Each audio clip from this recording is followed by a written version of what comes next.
Chapter 46:14. Brother Qianghao, take back your luck.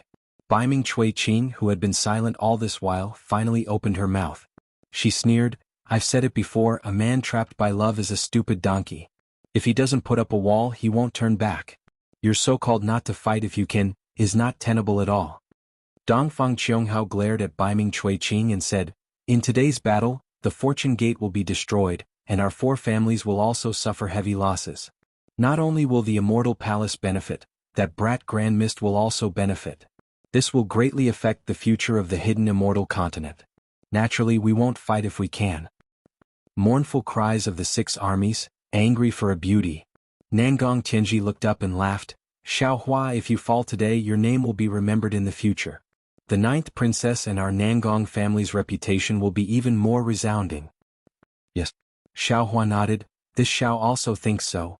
Xinxin has done so much for this Xiao to have the Nangong family and even the 4 families as a wedding gift.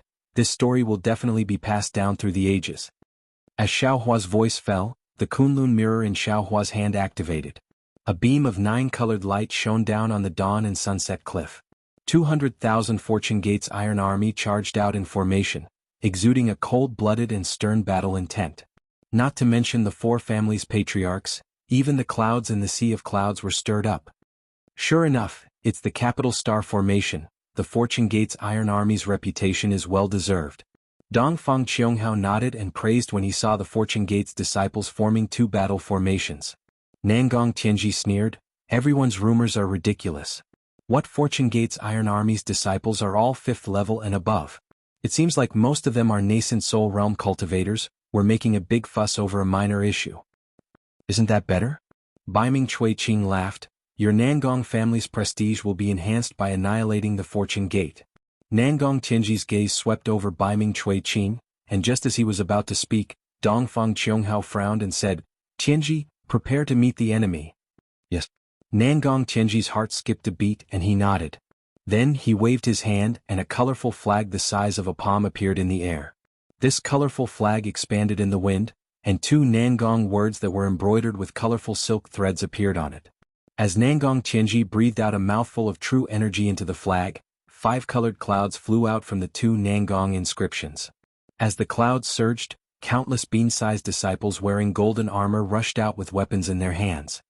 Flag of hidden troops?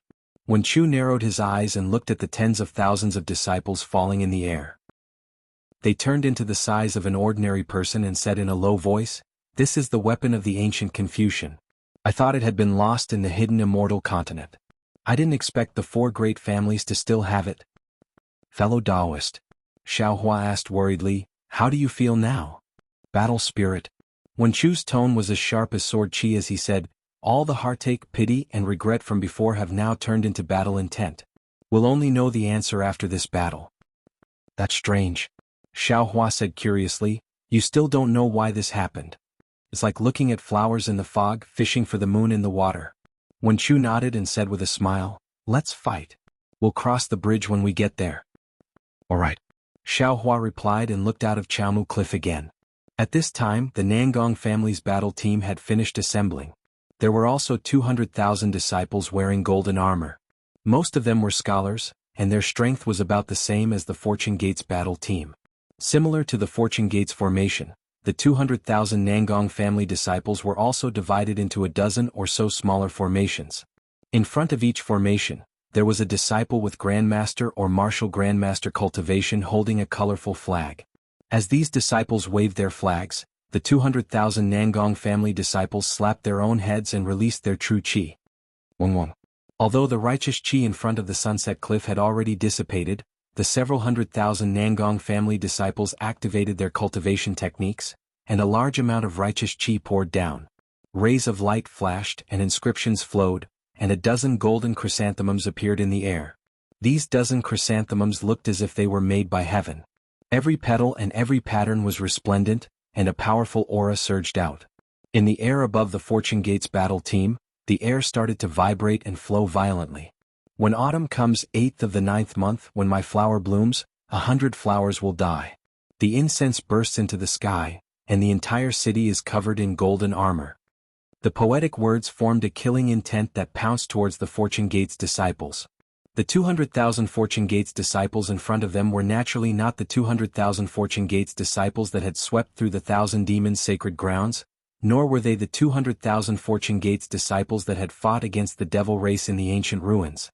However, among these 200,000 disciples, 10,000 of them were the Fortune Gates disciples that had swept through the 1,000 demons' sacred grounds. When they saw the Nangong family's disciples charging towards them, they had already given the order. The battle intent of the heavenly star formation soared to the sky as they faced the enemy head-on. Although the 400,000 disciples had yet to clash, the wind and clouds above the morning sky cliff had already changed. Layers of dark clouds formed in the sky, and tornadoes tore the dark clouds apart. A heavy pressure that could destroy a city gradually formed. The Fortune Gates disciples are indeed powerful. Nangong Tianji's face turned solemn as he said in a low voice, although they are not as miraculous as the legends say, they are evenly matched with my Nangong family's battle team. After this battle, Nangong Tianji stopped talking and didn't say anything else. Beside him, Baiming Cho-ching laughed loudly and said, "Brother Tianji, you are too stingy. Although today is a matter of our 4 great clans, it is also a good thing for your Jingyin. If you don't contribute, who will? However, seeing that our 4 great clans are one, how can my Baiming family stand idly by when the Nangong family is facing the enemy?" Zhu. Baiming Cho-ching roared and took out a bronze arrow from her waist. She threw it into the air and shouted, "Zhu, come out and meet the enemy." Boom. When the command arrow landed in the air, the blood-red clouds surged and the sound of war drums rang out from the command arrow.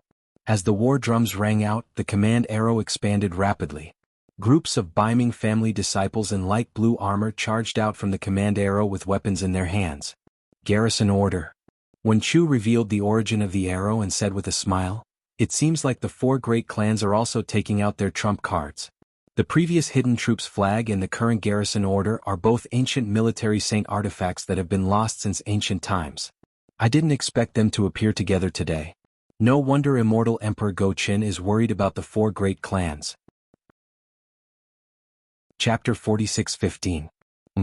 Xiao Hua snorted and said indifferently, "It's just a temporary imperial artifact, how can it be compared to my Taoist artifact?" "You're right, fellow Taoist." When Chu nodded and said, "The garrison order, the troop concealing flag, the troop gathering drum, and the troop withdrawal gong are the 4 ancient imperial artifacts recorded in the history books of Confucian cultivators. If I'm not mistaken, they're all in the hands of the 4 great families." 200,000 disciples of the Baiming family flew out from the garrison order and formed a team. True energy and rosy clouds surged out from the disciples and condensed into a snowy plum blossom in the air. These 200,000 disciples of the Baiming family surrounded the other side of the Fortune Gates disciples under the command of their commander. The momentum was terrifying. "Ah!" Xiao Hua laughed loudly. He raised a finger and pointed at the Kunlun mirror saying, "So, the 4 big families are really planning to destroy my Fortune Gate. Looks like this war will not end until one side is dead. Good, since that's the case, this old man will not hold back today and let you see the strength of my Fortune Gates disciples." Boom boom boom. Several light pillars rushed out from the Kunlun mirror. Roar roar roar. Another team of Fortune Gates disciples roared and rushed out from the Xinhua continent. This team of disciples was different from the previous ones. When they rushed into the sky, they condensed into the shape of a rooster. It was the plentiful sun devil devouring immortal array. This Baiming Chuiqing was stunned. He was not surprised that Xiao Hua could take out more disciples, but the immortal array formed by these disciples. This plentiful sun devil devouring immortal array was Yang. Lightning surged around the Fortune Gates disciples, and the soaring aura was like the scorching sun pouncing on the Baiming family. The snowy plum blossom was already showing signs of withering. Baiming Chuiqing's shock was destined to not stop. When the 200,000 disciples lined up neatly, the murderous aura was like an unsheathed sword. He could not help but whisper, "Damn it, how many nascent soul disciples does the Fortune Gate have? Didn't they say there were 200,000? How come there are 400,000 now? Are my eyes playing tricks on me?" Shimin Jianzhong sneered. He also raised his hand and took out an ancient copper gong from somewhere. The copper gong was engraved with many armor inscriptions. These armor inscriptions glowed like silver orchids. Shimin Jianzhong didn't say anything. He flicked his middle finger and hit the gong. Bang! A soft sound was heard. The inscriptions on the gong began to move along with the sound of the gong. Rays of light gushed out from the surface of the gong and the inscriptions jumped down like fleas. When these inscriptions landed in the air, they transformed into the disciples of the Shimin family wearing silver-white armor. LOL. The Shimin family disciples roared as they landed in the air. They flew out of Dawn and Dawn Cliff and quickly formed into battle squads. In the time it took to finish half a meal, the 200,000 members of the Shimin aristocratic family had formed into an orchid-like battle team. An elegant yet formless aura filled the air once again. Furthermore, this aura combined with the aura of the other battle squads and trapped Dawn Cliff firmly. Kill.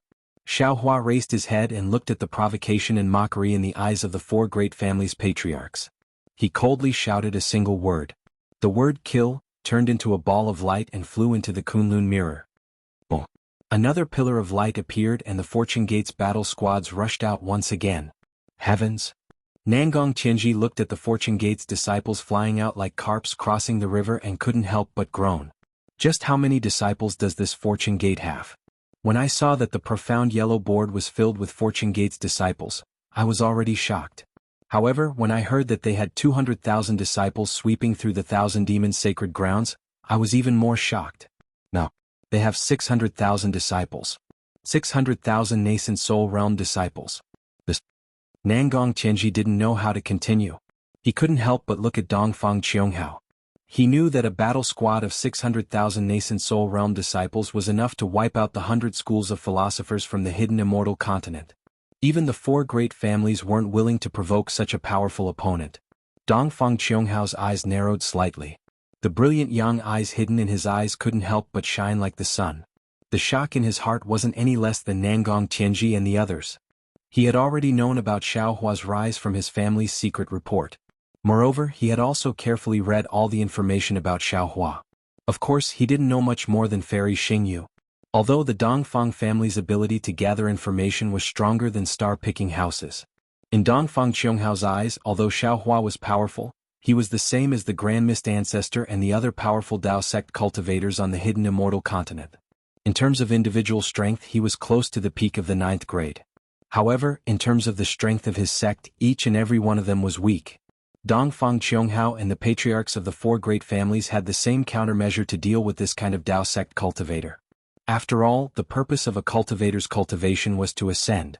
When one reached the final step of cultivation, no one would be willing to risk their lives. As long as they didn't lose face, they wouldn't kill fiercely.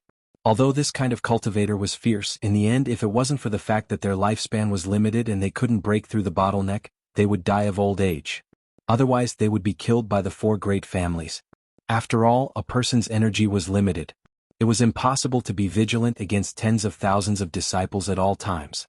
However, when Dongfang Qianghao heard that Xiaohua had 200,000 disciples, he couldn't sit still. 200,000 nascent soul disciples. Not 2,000 but 200,000. This was something that had never happened on the hidden immortal continent. There had never been a Dao sect with 200,000 disciples on the hidden immortal continent. In particular, Dongfang Qianghao could see that the Fortune Gate had a close relationship with the Immortal Palace. Whether it was to destroy the Dao sect or to limit the Immortal Palace's strength, the four great families couldn't let the Fortune Gate continue to exist on the hidden immortal continent. Therefore, after receiving Nangong Tianji's message, he made the decision today. However, the patriarchs of the four great families, including Dongfang Qianghao, didn't expect that the previously unknown Xiaohua had already surpassed their expectations. Although they had already mobilized 200,000 disciples from their respective sects to surround the Fortune Gate's 200,000 disciples and annihilate them, Xiaohua's Kunlun mirror gave them a resounding slap in the face. Today, not only would they not be able to defeat Xiaohua, they would most likely be defeated. Since they had already come to this point, Dongfang Qianghao couldn't retreat. He raised his hand and took out a fist-sized drum and threw it into the air. Dong. As Dongfang Qianghao spat out a stream of qi on the drum, the small drum suddenly expanded and turned into a light projection that resembled a city gate. Kill. Waves of battle cries rang out from the city gate. Groups of Dongfang family's disciples in golden armor flew out valiantly. When these disciples stood still outside the cliff, there were at least 300,000 of them. The army formed by these 300,000 disciples was similar to the three aristocratic families from before, also in the shape of a bamboo flower. Their golden brilliance was mixed with soaring battle intent as they charged towards Xiaohua's Chaomuya. However, Xiaohua, who was standing on Chaomu Cliff, didn't activate the Kunlun mirror. Instead, he frowned and whispered to Wenchu beside him. There was a trace of anxiety on Wenchu's face.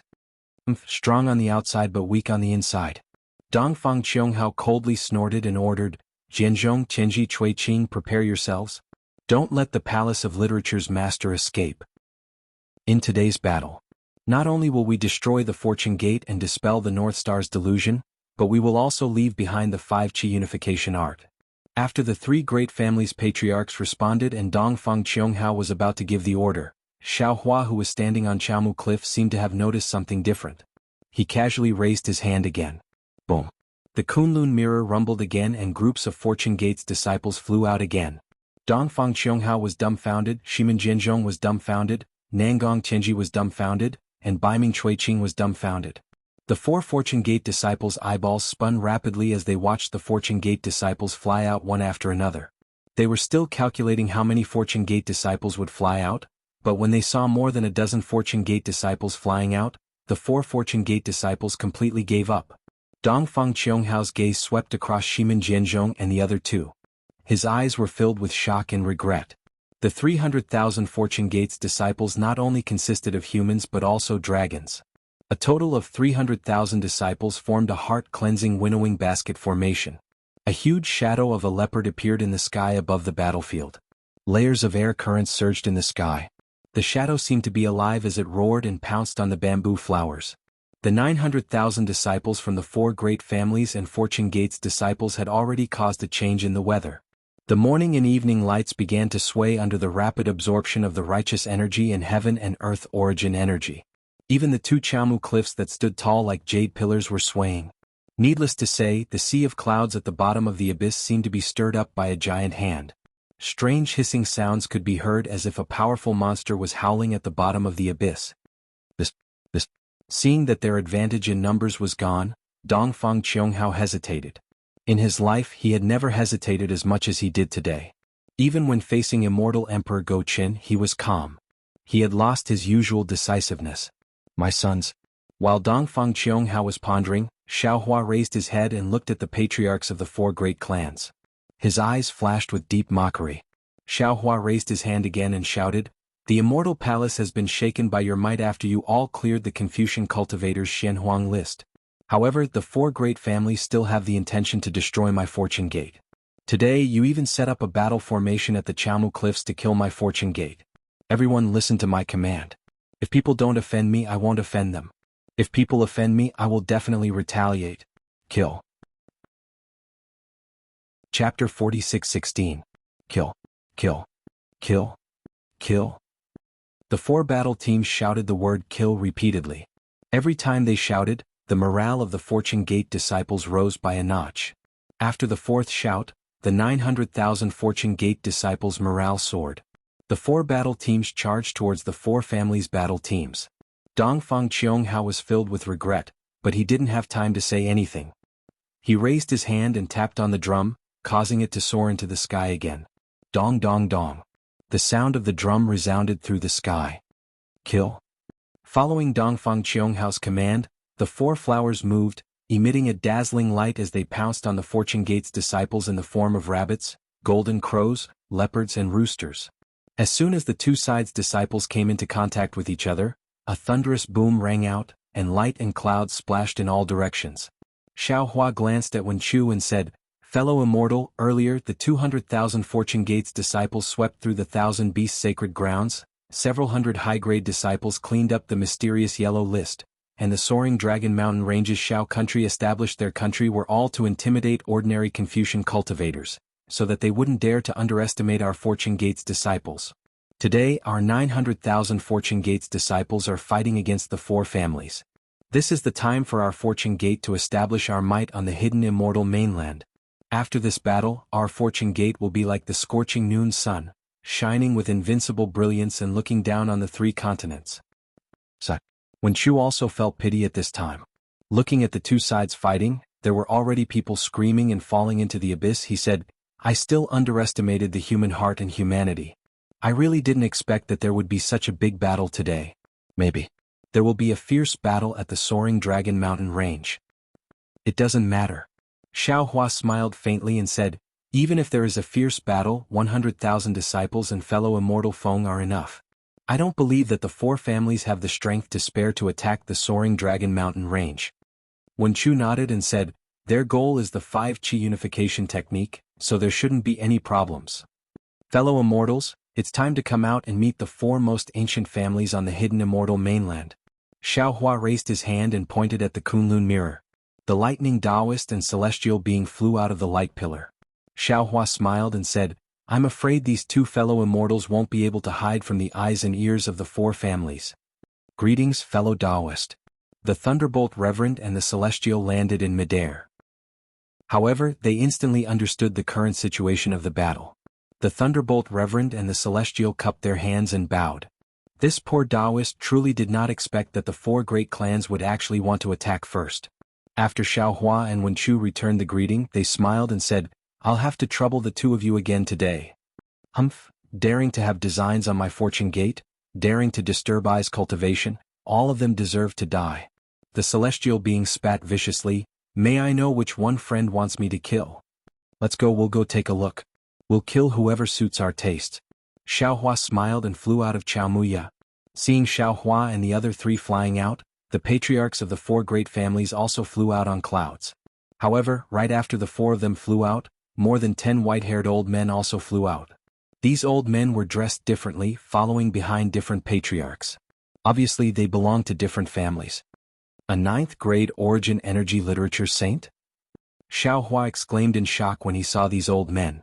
Is there really a literature saint with strength comparable to a literature star in this world? Wen Chu didn't find it strange at all.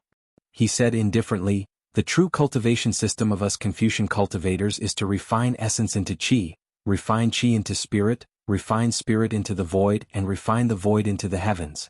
The so-called scholar, master of literature, grandmaster, great-grandmaster, literature saint, and literature star are just some titles. They are different from the Tao Gates qi refining, foundation establishment, and nascent soul realms. As time passes, it's inevitable that people will misunderstand. A literature star is actually similar to a great sage in the Thousand Demons sacred ground. Without great fortune, one can't be called a literature star. As for fortune, the 100 schools of thought should have their own secrets, not to mention the 4 great families. Every generation's patriarch would become a literature star. But what about those literature saints who are not weaker than the patriarchs? Although they don't have any fortune, they can still cultivate. Refining the heavens and refining the void doesn't care if you have the merit of teaching them. So what if they are 9th level literature saints?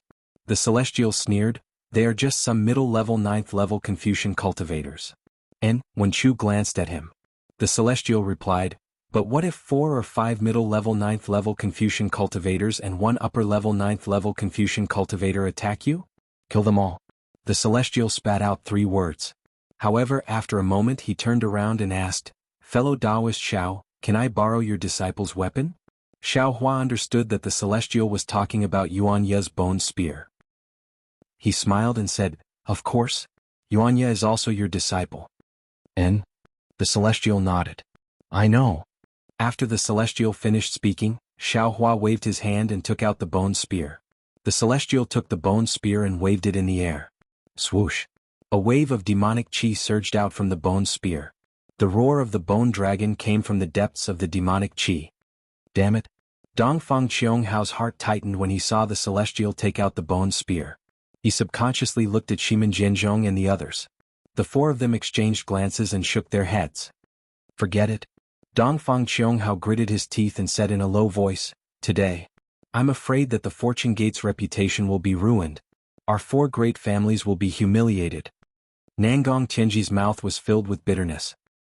He looked at Xiao Hua who was flying over proudly and remained silent for a long time. The Nangong family was about to lose more than the other 3 great families. Not necessarily. Baiming Cho Qing was unwilling to give up. Our goal is not to fight. Today we only need to capture the Literature Palace Master and it will be a complete victory. That's right. Shimin Jianzhong gritted his teeth and said, exchanging 900,000 disciples for the 5 Qis unification technique is worth it. Good. Dongfang Qionghao also made a decision in his heart. He waved his hand and said, since that's the case, we will act according to the plan. Don't let Gaochen see any flaws. Xiaohua, Wen Chu, Lightning Taoist, and the Celestial had already met up with Dongfang Qianghao, Shimen Jianzhong, Nangong Tianji, and Baiming Chouqing.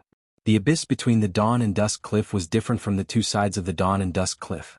The void overlapped and compressed together like soft straw. Strands of black and white clouds with the aura of the stars and moon wandered freely in this unstable space. The wind in the sky was more biting cold than ordinary space. Wherever the wind blades landed, even the rocks would be cut open. Xiaohua and the others' divine senses were not obstructed at this high altitude. When their divine senses swept through the space, they could even create layers of ripples. More than 20 supreme cultivators of hidden immortal continent had already spread out, standing high up in the sky. Their expressions were like water. Sounds of fighting, screams, and the sound of magical treasures and imperial tools colliding with each other faintly came from under everyone's feet. Kill. It seemed that they had already said too much. At this point, both sides no longer had any extra words to say. Xiaohua and Dongfang Qianghao's gazes met, and sparks seemed to appear in the air. The two of them roared in unison and flew out. However, Dongfang Qianghao glanced at Xiaohua coldly. His figure flashed, and in a flash he passed by Xiaohua and pounced on Wen Chu. In the eyes of the arrogant Dongfang Qianghao, only the master of the Wen Chu palace was his real opponent. As for Xiaohua, he could only leave it to Nangong Tianji. Nangong Tianji, who had been planning for a long time, could finally face Xiaohua, who was about to trample on his sect's face. His eyes were already red. Xiaohua sneered. Why would he care who his opponent was? Since the Nangong family had delivered themselves to his door, he was also overjoyed. Lightning flashed around Xiaohua's body as he used the Heavenly Law's embodiment technique. His golden body, which was several thousand feet tall, was formed. He immediately clenched his right fist and smashed it towards Nangong Tianji. Nangong Tianji didn't show any signs of weakness. When he saw Xiaohua activating his avatar, he also opened his mouth. Roar. Dozens of vast chi pillars fell from the sky and smashed onto his body. Nangong Tianji also activated his avatar and chased after Xiaohua. The few Wen saints behind Nangong Tianji were also arrogant. They activated their avatar and surrounded Xiaohua. Then they waved their fists and legs and pounced on Xiaohua. Boom. Xiaohua's fist collided with Nangong Tianji's fist. A huge shockwave surged out. Xiaohua staggered under the force of Nangong Tianji's fist. He seemed to have lost his balance. The few Wen saints who were pouncing on Xiaohua actually swayed slightly. However, the multicolored light around them flickered. They received the impact and attacked Xiaohua's back. Bang bang bang. Although Xiaohua was in a sorry state, he still tried his best to raise his leg. With a flash of golden light, an illusory figure appeared like a wave and kicked the bodies of the Wen saints. When the Wen saints saw that Xiaohua's fists and legs were not a match for Nangong Tianji, they sneered in their hearts. They waved their fists and legs toward Xiaohua. Bang bang bang. Several gusts of wind rose again. Xiaohua's golden body was sent flying in the air by the two Wen saints. However, the two Wen saints' avatars did not have any special changes. Following Xiaohua's retreat, the other Wen saints had already arrived. Their fists landed on Xiaohua's back. With a flash of golden light on Xiaohua's back, a powerful rebounding force rushed out. The two Wen saints actually staggered. However, the radiance on Xiaohua's back did not even dim in the slightest. Seeing that Xiaohua's fists and legs were ordinary, but his golden body was indeed extremely powerful, Nangong Tianji sucked in a breath of cold air. He knew that he might not be able to gain the upper hand in a physical fight. Thus, he raised his hand and slapped his own head. Boom. A mottled five-colored true chi surged out. Similarly, the Wen saints did not dare to fight Xiaohua head-on. They also raised their hands and slapped their own heads. Several streams of four-colored true chi gushed out and transformed into several large hands that fell down. Oh my! The four great families indeed live up to their reputation. Although Nangong Tianji's five-colored large hands were somewhat impure, the large hands that were formed were as hard as jade. They were even more powerful than Wen Chu's five-colored large hands. Xiaohua could not help but praise, "This true chi transformation technique, I'm afraid that there are very few people in the world who can compare to it." Chapter 46:17. Several large hands fell down, tearing the void apart. The power of space firmly confined Xiaohua within a few dozen miles. Not to mention escaping, even the wind had to stop. This spatial energy was completely controlled by the Nangong families Wen sages and Wen Chu, who were at the 9th grade of essence energy. Good, watch this Xiao's move. Xiaohua was not afraid at all. He roared and slapped his head. Boom boom boom. Several thunderous roars rang out, and lightning spewed out like a tidal wave. It condensed into a giant lightning hand in the air and grabbed at the 5-colored giant hands. Kacha. Swoosh. Under Xiaohua's thunderous giant hand, the Nangong family's giant hands all stopped. The true energy and inscriptions that were previously flowing like flood dragons were now as stiff as dead snakes. No matter how hard Nangong Tianji and the others tried to activate them, they still couldn't do as they wished. A kind of deathly aura that was like autumn frost directly passed through the giant hands and spread towards everyone's bodies. Damn it! Nangong Tianji roared. He opened his mouth, and a mouthful of true qi fell into the giant hands. At the same time, several Wen saints followed suit and spat out their true qi. As their true qi fell into the giant hands expanded and clashed with Xiaohua's lightning hand. The lightning was like a flood dragon, crazily pouncing on the giant hands, while the true qi was like a dragon, fiercely counterattacking. The battle between the Nangong families Wen Chu had already affected the surrounding several hundred li. When Xiaohua and Nangong Tianji made their move, they had already flown up carefully, trying their best not to affect the disciples under them. However, the spatial storm still came crashing down like waves, and thousands of disciples were swept into it. Whether it was the capital Heavenly Star formation or the Nangong family's battle formation, they were all messed up. Some disciples were even accidentally thrown into the abyss. The Fortune Gate's disciples were better off. After all, some of them had experienced the battle between humans and devils, and they often used some methods to train their disciples. These methods were all stored in the Fortune Gate's training grounds on the Xinhua continent. Of course, these training grounds were built by the Lightning Taoist himself. On the Xinhua continent, the Lightning Taoist and Jade Archive Xiaohua were close to gods. They could do a lot for the Fortune Gate's disciples, and many of them were close to the laws of heaven and earth. Therefore, the Fortune Gate's method of training disciples was far superior to the 4 big families. This was also the reason why the Xinhua continent was able to produce an unstoppable army. What's more, the disciples that the 4 great clans brought out were mostly their hidden strength. Not to mention that there weren't many soldiers in the hidden immortal continent, there were very few large-scale battles. These disciples themselves had even less experience in battles. This battle highlighted one of the Fortune Gate's disciples' strengths, and that was their ability to survive in a battle between 2 extremely powerful masters. The Fortune Gate's disciples split into groups of 3 to 5, supporting each other as they tried to escape from the storm's range.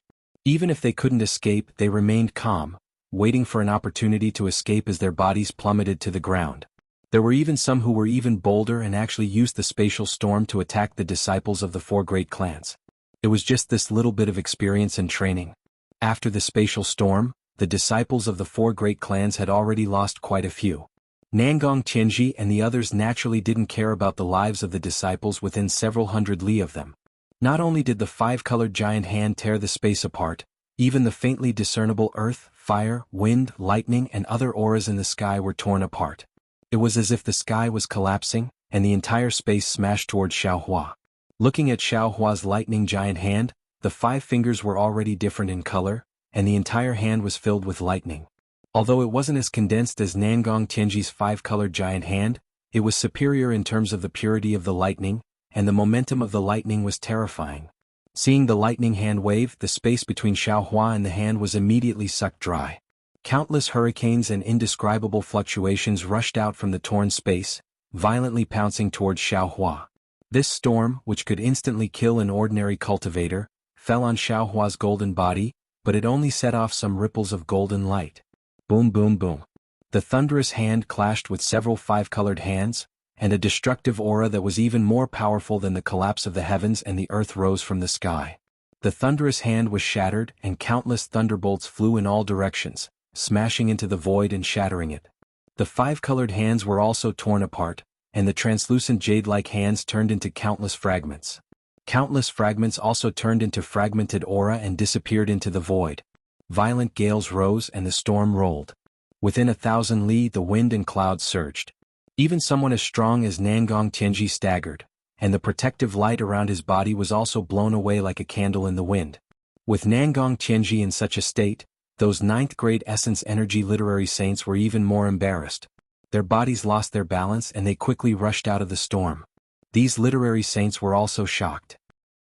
Just a casual clash of divine abilities could cause such a huge commotion, and Xiaohua actually didn't fall into a disadvantageous position even when fighting against so many of them. This was something they really didn't expect. However, in this world there were only more surprises but no more surprises. Just as they were about to get out of the range of the storm, suddenly, a light figure rushed out from the lightning fragments. Xiaohua's tall and thin figure actually went against the wind, and with the help of the wind, he instantly appeared in front of them. What is this guy doing? The cultivation method of the literary saints of Confucianism was different from that of the Taoism cultivators. They had always emphasized practicing. Moreover, the true 5 qis unification technique was to refine the 5 viscera and 6 bowels. The cultivation methods of the 4 major families were incomplete, but there were more or less traces of the true cultivation methods. Therefore, most of the disciples of the 4 major families would refine their bodies while refining their qi. When these literary saints saw Xiaohua suddenly appear, they were surprised, but they weren't particularly afraid. In fact, they were even a little confused. After all, they believed that the cultivation of their physical bodies was definitely stronger than that of the Taoism cultivators of the same level. Moreover, Xiaohua didn't gain any advantage when he was surrounded by so many people. Instead, he seemed to be losing. Seeing Xiaohua's figure appear, he waved his fist and like several phantoms he landed on several literary saints. These literary saints' hearts were filled with disdain, and the same thought emerged from the bottom of their hearts. Damn it. My divine abilities may not be as powerful as a human Mahayana stage cultivator, but didn't we already see the power of my fists and feet? It's just that I'm a little stronger and my skin is thicker. Therefore, while these literary saints were on guard against Xiaohua's backup plan, they also slacked off and swung their fists and legs to meet the enemy. There was even a literary saint who actually used the eye-clearing technique to test the strength of this punch.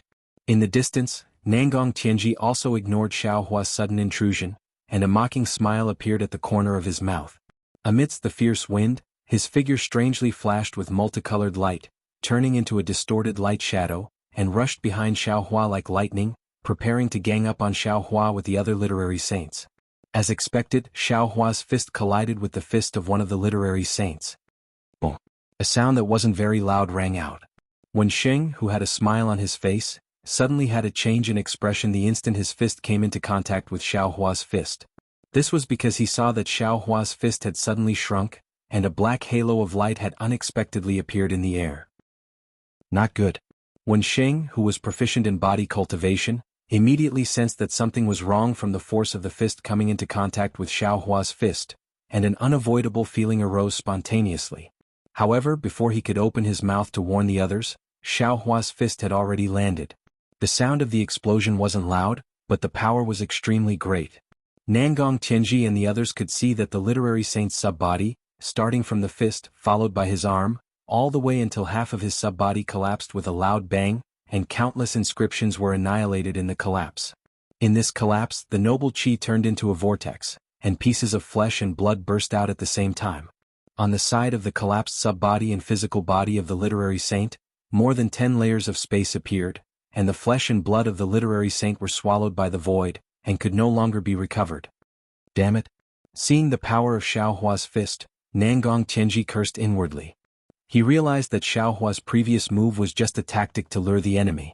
He hurriedly sped up and sent out a palm strike, wanting to attract Xiaohua's attention. Unfortunately, just as Nangong Tianji came to his senses, Xiaohua's fist wind pounced towards the other literary saint. That literary saint had long been scared witless after seeing the power of Xiaohua's fist. He didn't dare to take Xiaohua's fist head-on, and tried to move his body to dodge. It was also at this moment, whoa! The sound of the wind rose again, and under the body of the literary saint, Xiaohua's leg stretched out from the void, and kicked the waist of the literary saint. The strength of a leg has always surpassed the wind of a fist. When Xiaohua's leg landed, the sub-body of the literary saint collapsed bit by bit, and an oval-shaped black hole fell into the body of the literary saint. The literary saint screamed miserably, and a bloody light appeared at the collapsed area again. His sub-body rapidly shrank and his physical body was almost cut in half. At the same time that Xiaohua succeeded in killing the second literary saint, Nangong Tianji's palm also arrived. Contrary to Nangong Tianji's expectations, Xiaohua didn't dodge at all. Seeing Xiaohua so confident, Nangong Tianji suddenly thought of the situation when Xiaohua was hit by the 2 literary saints, and he couldn't help but feel that things were not good. Pah! Another loud sound rang out. Nangong Tianji's palm was indeed accumulating strength. If a mountain was here, it would probably be pushed down by his palm. Xiaohua wasn't a mountain, and naturally he couldn't block Nangong Tianji's palm. However, Xiaohua's golden body was sent flying by Nangong Tianji's palm. Xiaohua's golden body instantly collapsed, and the golden light was quickly extinguished. Xiaohua's figure actually pounced on the third literary saint. How could Nangong Tianji not know Xiaohua's plan? The tricks that ordinary martial artists often used in the competition were actually used by the Taoist sect's Grand Ascension stage cultivators in this supreme battle. This was not only beyond Nangong Tianji's expectations, but it was also out of Nangong Tianji's expectations. Nangong Tianji couldn't help but gnash his teeth and say, "Damn it! Borrowing strength to fight strength." Chapter 46:18. Of course, Nangong Tianji's curiosity was piqued. After all, he knew the strength of his palm. Even if immortal Emperor Go-Qin was here, he wouldn't dare to let his palm land on his body. Unless it was the 7 great sages from the Great Sage Hall. At the thought of this, Nangong Tianji suddenly realized something and shouted, "Pingu, retreat! This bastard's body is extremely strong, don't." Nangong Tianji originally wanted to say, "Don't let him get close," but he was only halfway through when Xiaohua had already forced himself to the side of the literature sage named Nangong Pingu. This literature sage, who had just used the clear eyes technique to probe the strength of Xiaohua's fist, had only blocked Xiaohua's left fist, and was immediately hit in the shoulder by Xiaohua's right fist. Boom. Another muffled sound rang out. Nangong Pingu's subbody began to collapse from the shoulder. In an instant, the subbody was shattered, and even the body below the subbody was affected. Blood and flesh flew everywhere. However, Nangong Pingu, who was about to faint from the pain, stared at Xiaohua, who was soaring into the sky. His eyes were filled with confusion. This was because he could clearly see that the fist that was about to strike his heart had swerved slightly and was now aiming for his shoulder. The fact that he hadn't been killed on the spot wasn't because he was lucky, nor was it because he had managed to evade in time. Instead, it was because this Grand Ascension stage Taoist was holding back.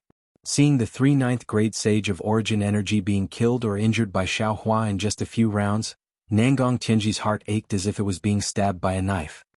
He knew very well in his heart, which of those Confucian cultivators who were able to cultivate to the 9th grade of origin energy did not possess supreme skills. Although these Great Sage Hall's Great Sage Hall's Great Sage Hall were not Great Sage Hall's Great Sage Hall's Great Sage Hall. Even if they were facing immortal Emperor Go-Qin, they wouldn't be injured in just a few rounds. This was also the reason why he, as the patriarch of the 4 great clans, was not worried about letting these 9th grade Great Sage Hall's Great Sage Hall fight.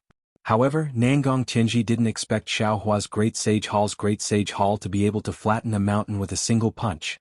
As a result, these 3 ninth grade literary saints were killed and injured by Xiaohua before they could even use the true divine arts of the Confucian cultivators. This purely physical injury was even more severe than Taoist magic power. Even though Xiaohua didn't take Nangong Pingu's life today, it would be difficult for this 9th grade essence force literary sage to advance his cultivation in the future. Even one's lifespan would be affected. Xiaohua, this old man will not rest until you die. Nangong Tianji's eyes almost popped out of their sockets. He roared as he raised his hand and slapped the top of his head again. Rumbling sounds could be heard from Nangong Tianji's body. Ripples of space surged out from his body. Sharp, bird-like whistling sounds could be heard from the top of his head. Xiaohua originally wanted to continue chasing after the 2 remaining saints of literature, but when he saw the white hair of the 2 saints of literature running away and Nangong Tianji challenging them, he stopped in the air and turned around coldly. He looked at the rapidly swaying earth, fire, wind and thunder in the sky and laughed. "Won't stop until one of us dies? What a joke. Nangong Tianji, you're thinking too much. You don't have the qualifications to fight with me until one of us dies." When Nangong Tianji heard Xiaohua's words, even though he knew that Xiaohua was trying to provoke him, he was still so angry that his lungs were about to explode. "Puh!" Nangong Tianji roared angrily.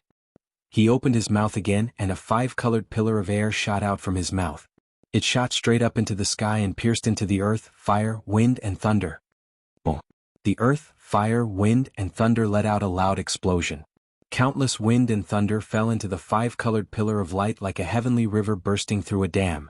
At this moment, above Nangong Tian's son's head, a similar pillar of energy shot out. This pillar of energy wasn't 5-colored, but golden. Hundreds of millions of inscriptions surged out like golden chrysanthemums, enveloping the surrounding several hundred miles.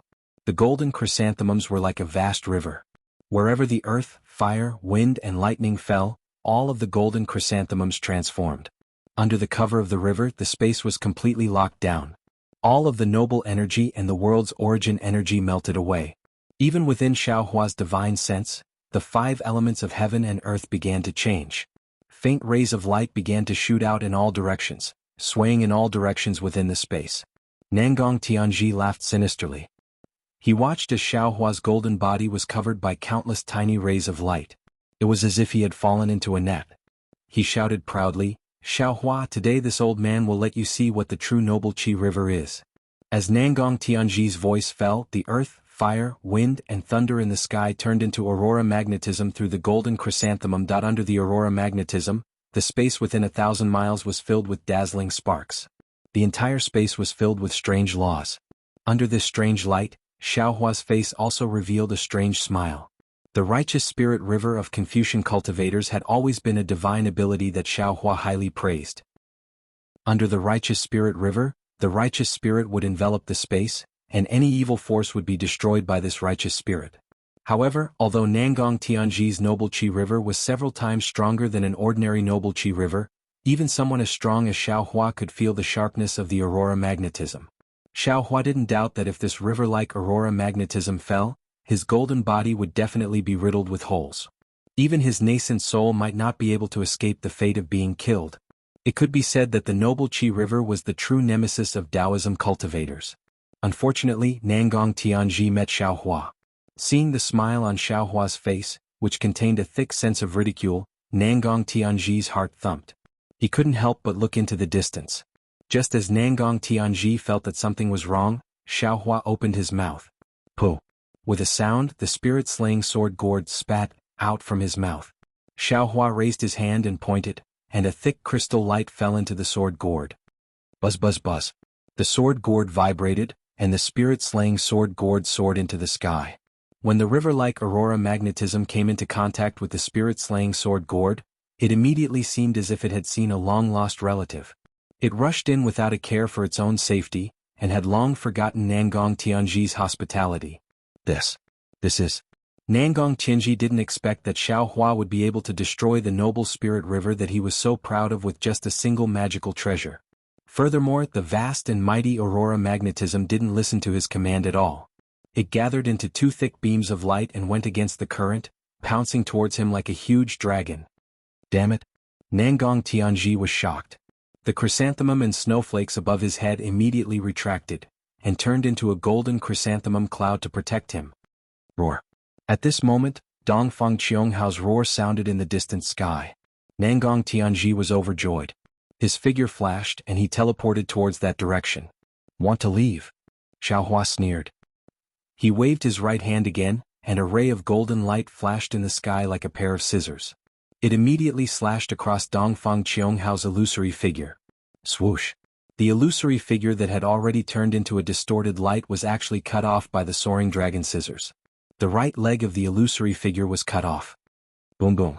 The moment the right leg left the illusory figure, it immediately collapsed, and it turned into noble qi and runes that scattered in the sky. Roar! Nangong Tianji howled in grief, but he didn't stop. He continued to rush into the distance as if he had planned this beforehand. Xiaohua snorted coldly. He raised his head and looked at the spirit-slaying sword gourd circling above his head. He then lowered his head and sneered, "Since you want to destroy my fortune gate then, don't blame me for being merciless. Go." As Xiaohua raised his hand and pointed, 2 thick rays of spirit-slaying sword gourd turned into hundreds of thousands of light threads and crazily rained down. Countless miserable screams rang out from the sea of clouds.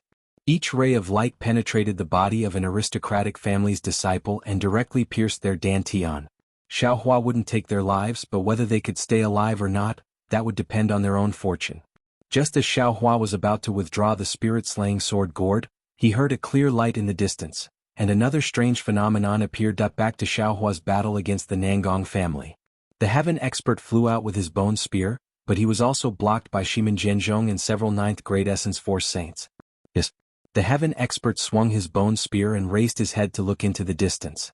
He roared, Shimin Jianzhong, you are not my opponent, hurry up and get out of my way. I want to meet Dongfang Qianghao. Shimin Jianzhong sneered, and a cold light appeared around him. He said, your opponent is this old man, Wen Chu is Dongfang Qianghao's opponent. Of course, if you can defeat this old man, then you can go find Dongfang Qianghao.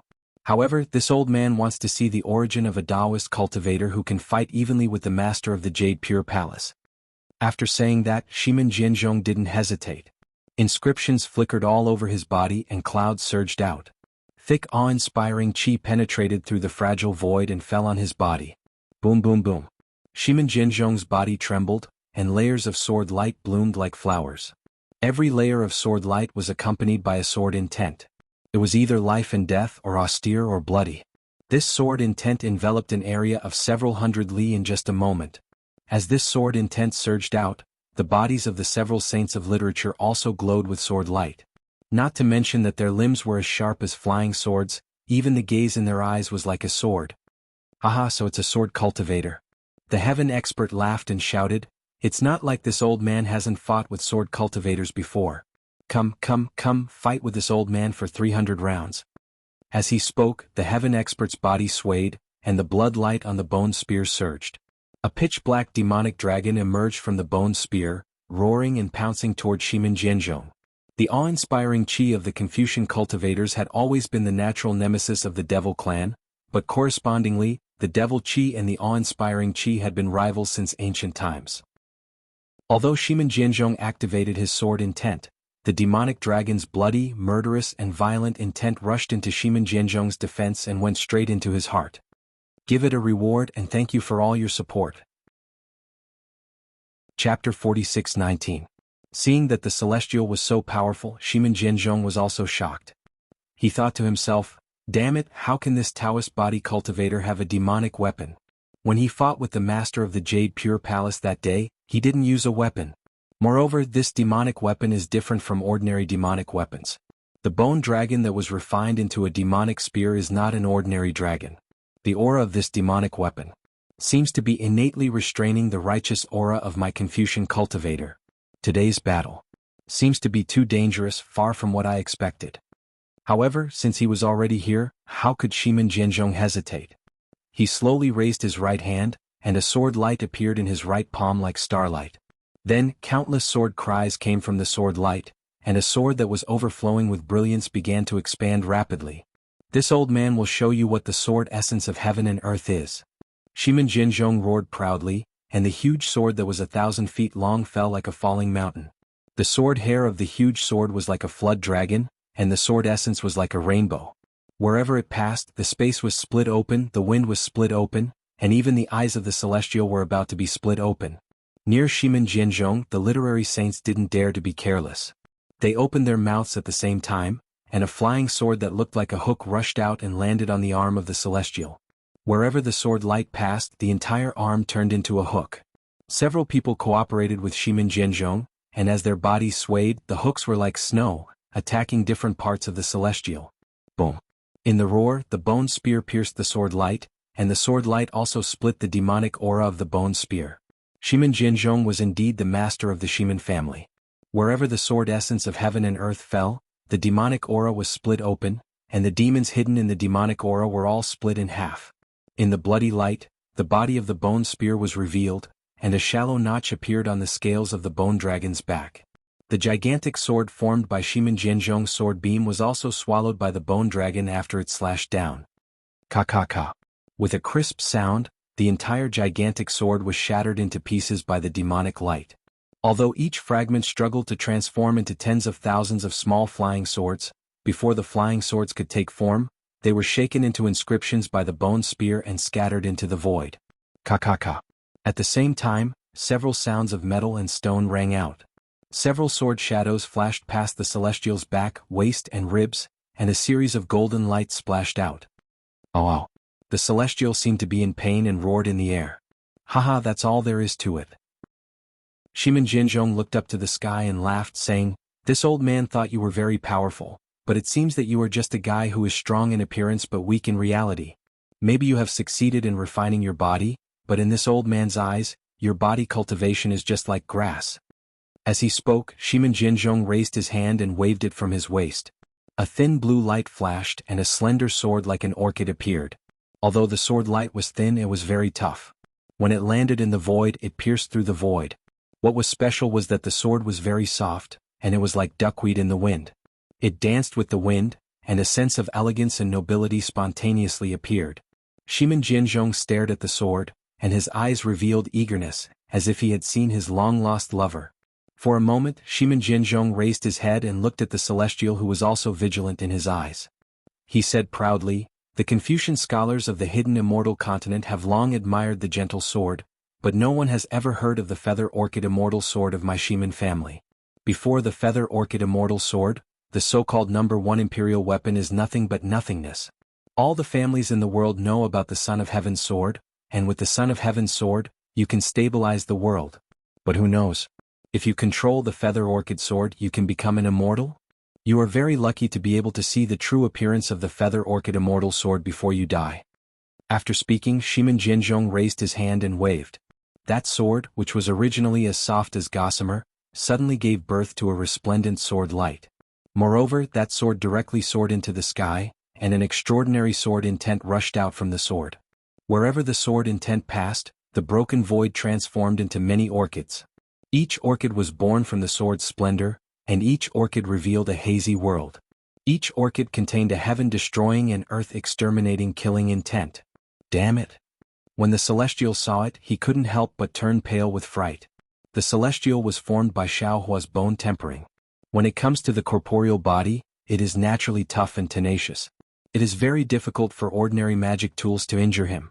Normally, the celestial should be the most powerful one among Xiaohua's clones, but in fact, the celestial was the most awkward one. Previously, other than cultivating Xiaohua's Big Dipper Fist and several bone-tempering cultivation techniques, he didn't have any other cultivation techniques. Then, in Star Moon Palace, Xiaohua found a cultivation technique for the celestial and also found a secret technique to repair the 10,000 extinguishing heavenly dipper. However, the time was short and the celestial didn't complete it. Therefore, when facing ordinary cultivators of the lower 9th grade, the celestial had an absolute advantage. He could even deal with them more efficiently than Xiaohua. However, when facing Shimin Jinzhong, who was also at the upper 9th grade, he was powerless. Seeing Shimin Jinzhong take out the feather orchid immortal sword, that bone-chilling sword light made his heart palpitate. Without hesitation, he waved his hand and summoned the celestial's white bone. When the celestial's white bone appeared, the space immediately began to flash with a pitch-black halo. A kind of rich, desolate aura rushed out from the white bone. When the celestial merged with the white bone, with a loud bang, the space within 100 miles began to tremble. Waves of energy wantonly swept out and merged with the desolate aura. Ow! The celestial looked up to the sky and roared. A fierce aura emerged from his 3 heads. Waves of sound surged towards Shimin Jinzhong and the others. This is the ancient demon clan?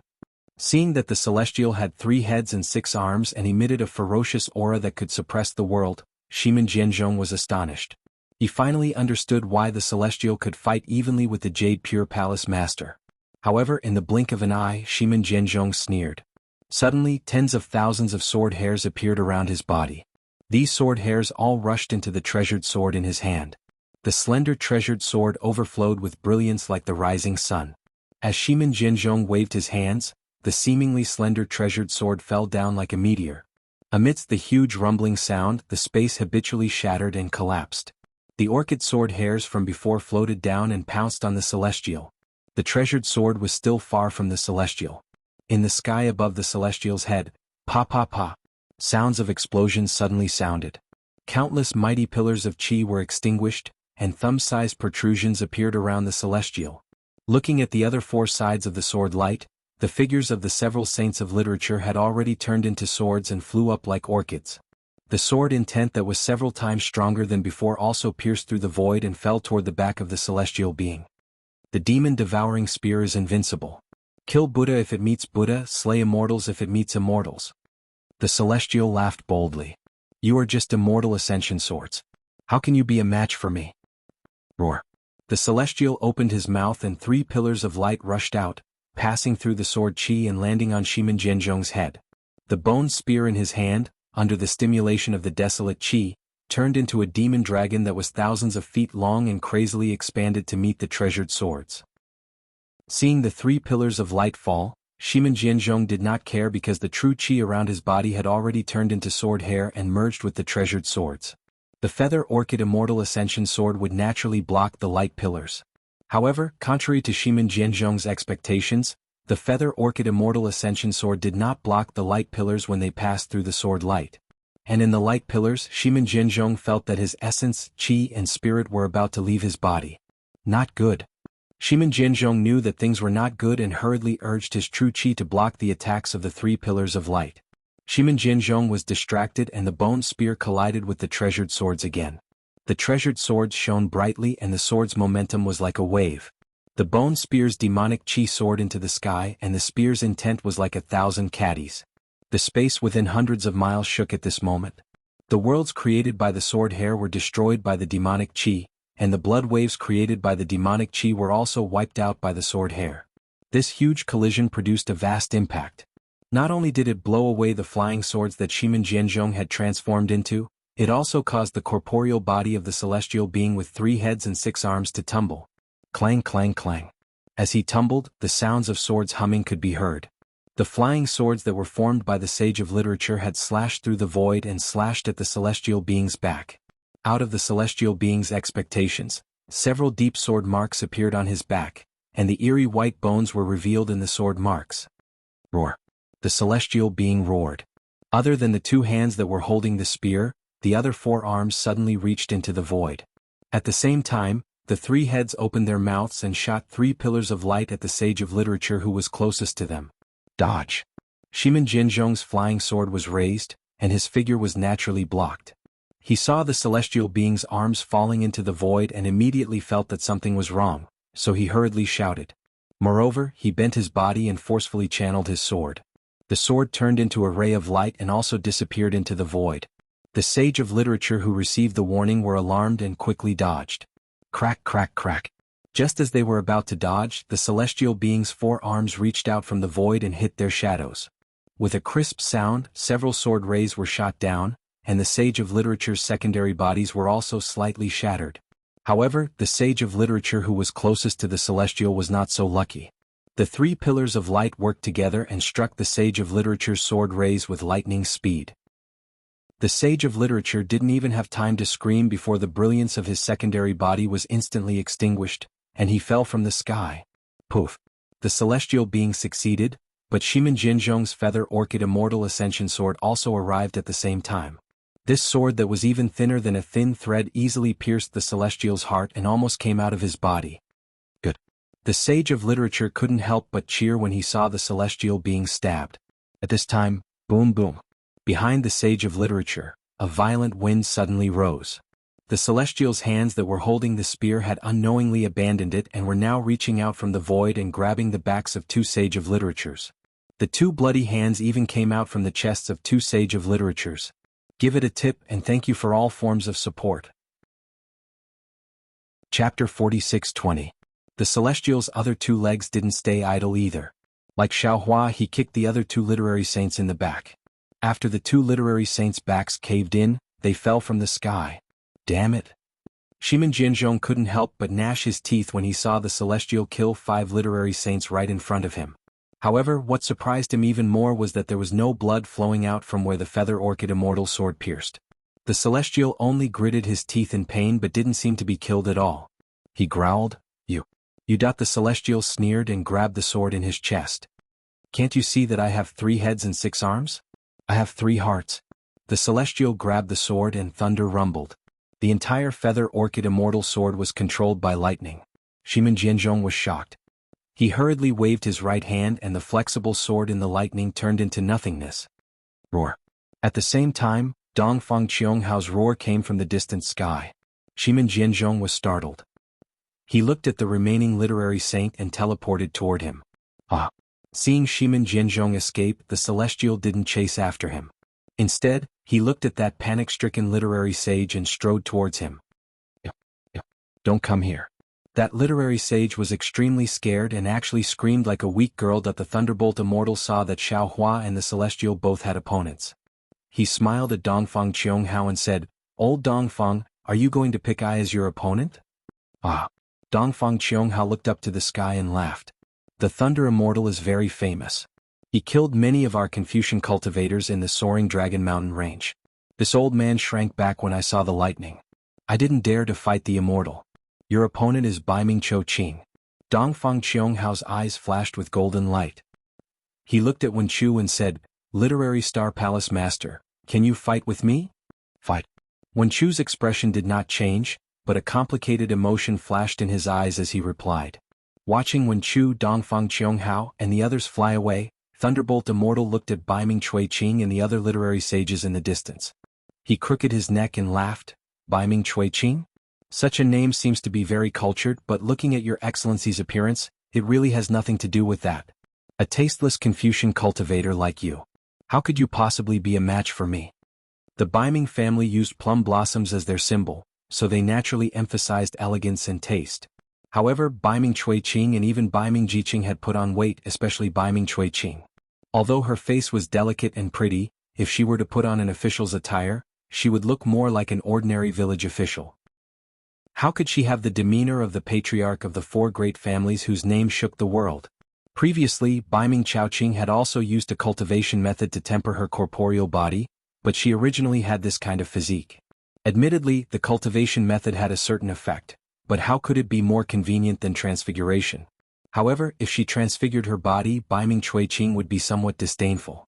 Therefore, Baiming Chui Qing had always considered herself a beauty. Of course, no one in the world dared to expose Baiming Chui Qing's freckles. Today, Thunderbolt Immortal exposed her. How could Baiming Chui Qing not be angry? Baiming Chui Qing roared, "Old Thunderbolt Immortal. Don't think that you're invincible just because you killed a few literary sages of the mysterious Yellow Order. Today I swear I'll kill you on the spot. You see, I just said you have no taste and now you're throwing away the hypocrisy of a Confucian cultivator." The mischievous Thunderbolt Immortal was not anxious at all. He was all smiles as he said, "We've only just talked about superficial appearances, we haven't touched on the heart yet. Do you want me to boil some chicken soup for you to try to make up for what you lack?" Without waiting for Thunderbolt Immortal to finish speaking, Baiming Chui Qing raised her hand and patted the top of her head. Boom! 5-colored true qi gushed out, running straight through heaven and earth. The 5-colored true qi of the four great clans was naturally modeled, and so was Baiming Chui Qing's. However, within this soaring true qi pillar, the modeled true qi was azure like plum blossoms. Whoa! Once the 5-colored true qi pillar appeared, the space within several hundred li shook. Countless true qi pillars fell from the sky, and when the 5-colored true qi pillar enveloped the space within several hundred li like a fountain, those plum blossoms flickered with blue color and drifted down in the air. It was truly dazzling, truly beautiful. Looking at those literary sages of the 9th grade elemental energy, they also each stood in a corner, releasing their heterogeneous 5-colored true qi, trapping the Thunderbolt Immortal from the bottom. Moreover, when the 5-colored true qi gushed out, the figures of those literary sages also disappeared. Good, it's really not bad. The Thunderbolt Immortal was not anxious. He pinched his chin with his hand with a rather elegant demeanor and said with a smile, "It looks too beautiful to be absorbed all at once. However, when displayed by a person as fat as a pig like you, no matter how you look at it, there are some flaws. Sigh, what can I do, what can I do?" After saying that, the Thunderbolt Immortal rubbed his hands slightly, blinked his eyes and said, "Such a beautiful painting, let this old man add the finishing touch." When Baiming Chui Qing heard that, she was so angry that her lungs were about to explode. She stood in the air and said coldly, "Since that's the case, then please raise your brush and correct it. I hope you don't talk too big, or your teeth will fall out." In the Thunderbolt Immortal's hand, clusters of lightning slowly emerged.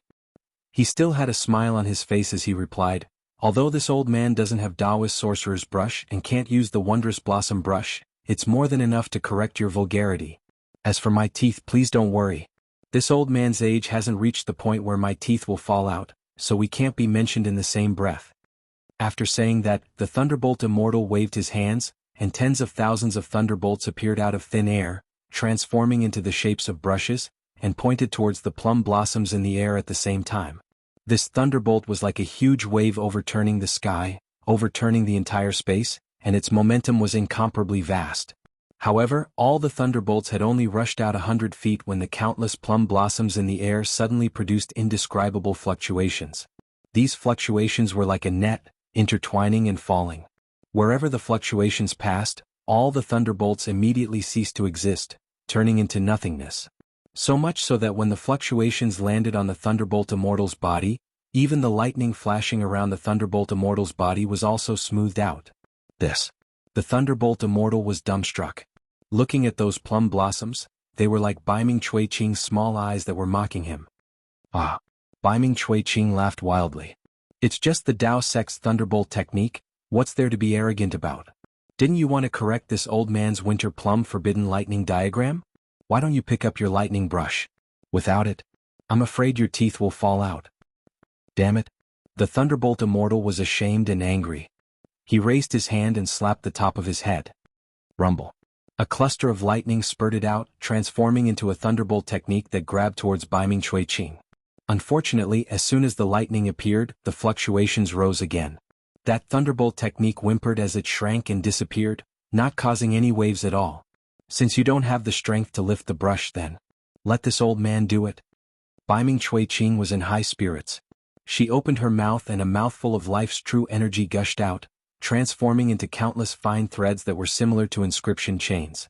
At the same time they entered the void and connected all the plum blossoms together.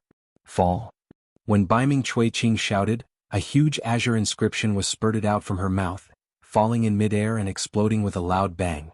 Tens of thousands of plum blossoms spiraled and flashed, gushing over from all directions. That indescribable fluctuation transformed into an invisible lotus shape, trapping the Thunderbolt Immortal. As soon as the lotus shape was formed, the Thunderbolt Immortal could not perceive the situation outside the space. He only felt a cluster of misty green halos covering the area around him. He could not use his divine thoughts, the chi of heaven and earth was isolated, and even the void was imprisoned. Not good. The Thunderbolt Immortal was shocked and hurriedly wanted to urge the sound of thunder. However, just as he was about to urge his magic power, he suddenly frowned again. That's not right. The Thunderbolt Immortal narrowed his eyes and looked at the illusory green light around him. He thought to himself, the Baiming family is one of the 4 great families of Confucian cultivators. How can there be the aura of Taoist magic in his green light? Although this aura is very subtle, I was born to report Taoism. How can I not detect it? It's really weird. Just as the Thunderbolt Immortal was puzzled, the fluctuating aura became more and more intense, and a destructive momentum surged in the entire space. Ah! After being surprised, the Thunderbolt Immortal laughed out loud. He raised his hand and made a rare hand seal.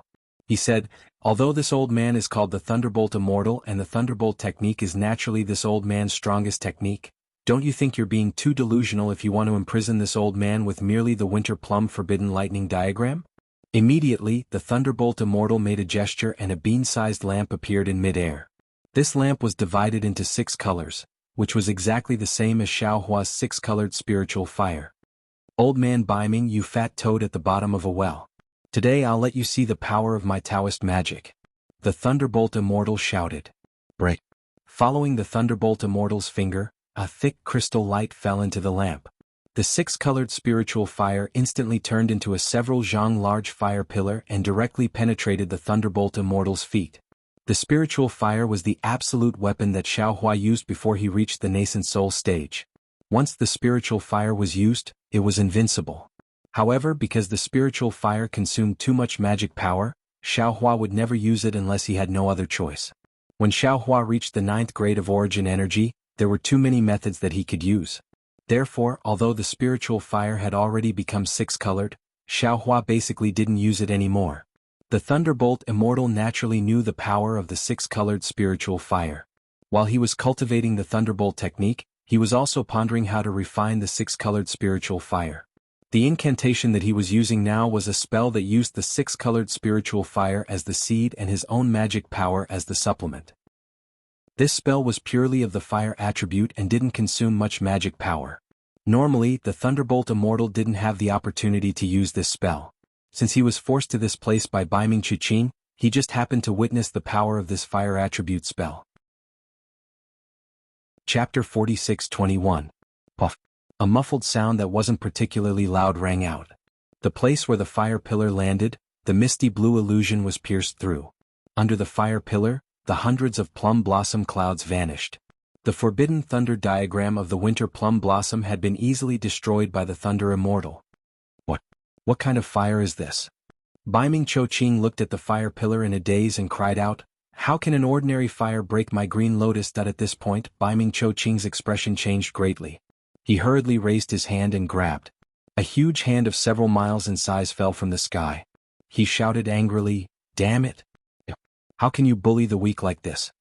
Seeing that the fire pillar had broken through the imprisonment, the Thunderbolt Immortal's figure swayed and immediately landed at the flaw. He reached his hand into the fire pillar. Then, without hesitation, the Thunderbolt Immortal flipped his hands and several fire spears separated from the fire pillar. The Thunderbolt Immortal raised his hand again. Several fire spears fell into the void and disappeared in a flash. Almost at the same time, several plum blossoms disappeared where the fire spears landed. Miserable shrieks rang out in the air as several literary saints appeared in the void. Each of them had a fire spear stabbed into their chest. Although the fire spears were not enough to kill the literary saints on the spot, the six-colored spiritual fire ignited their true chi in bodies. Even the surrounding void was about to be ignited. The Thunderbolt Immortal laughed.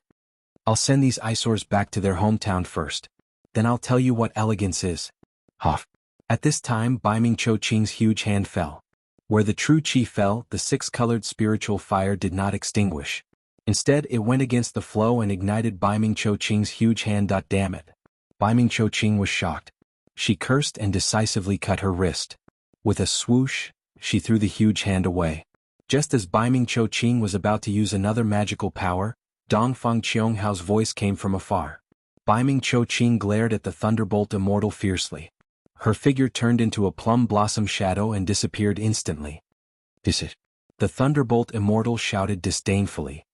"She really has no manners."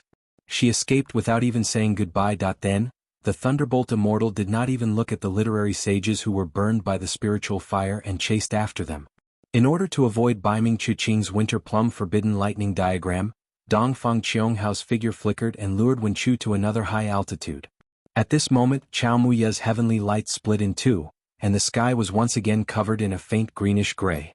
Layers of earth, fire, wind, and lightning roared in the sky, and the clouds that approached Chao Muya were shattered into pieces. Wenchu landed and looked at Dongfang Qiongghao, who was on guard in the distance. His eyes flashed with worry. He looked around and sighed. "We Confucians have written many poems. Other than Immortals at the Magpie Bridge, this old man likes Song of Tomorrow the most." Then, when Chu didn't dare to look at Dongfang Qionghao's confusion, he started to recite, "Tomorrow comes after tomorrow, how many tomorrows are there?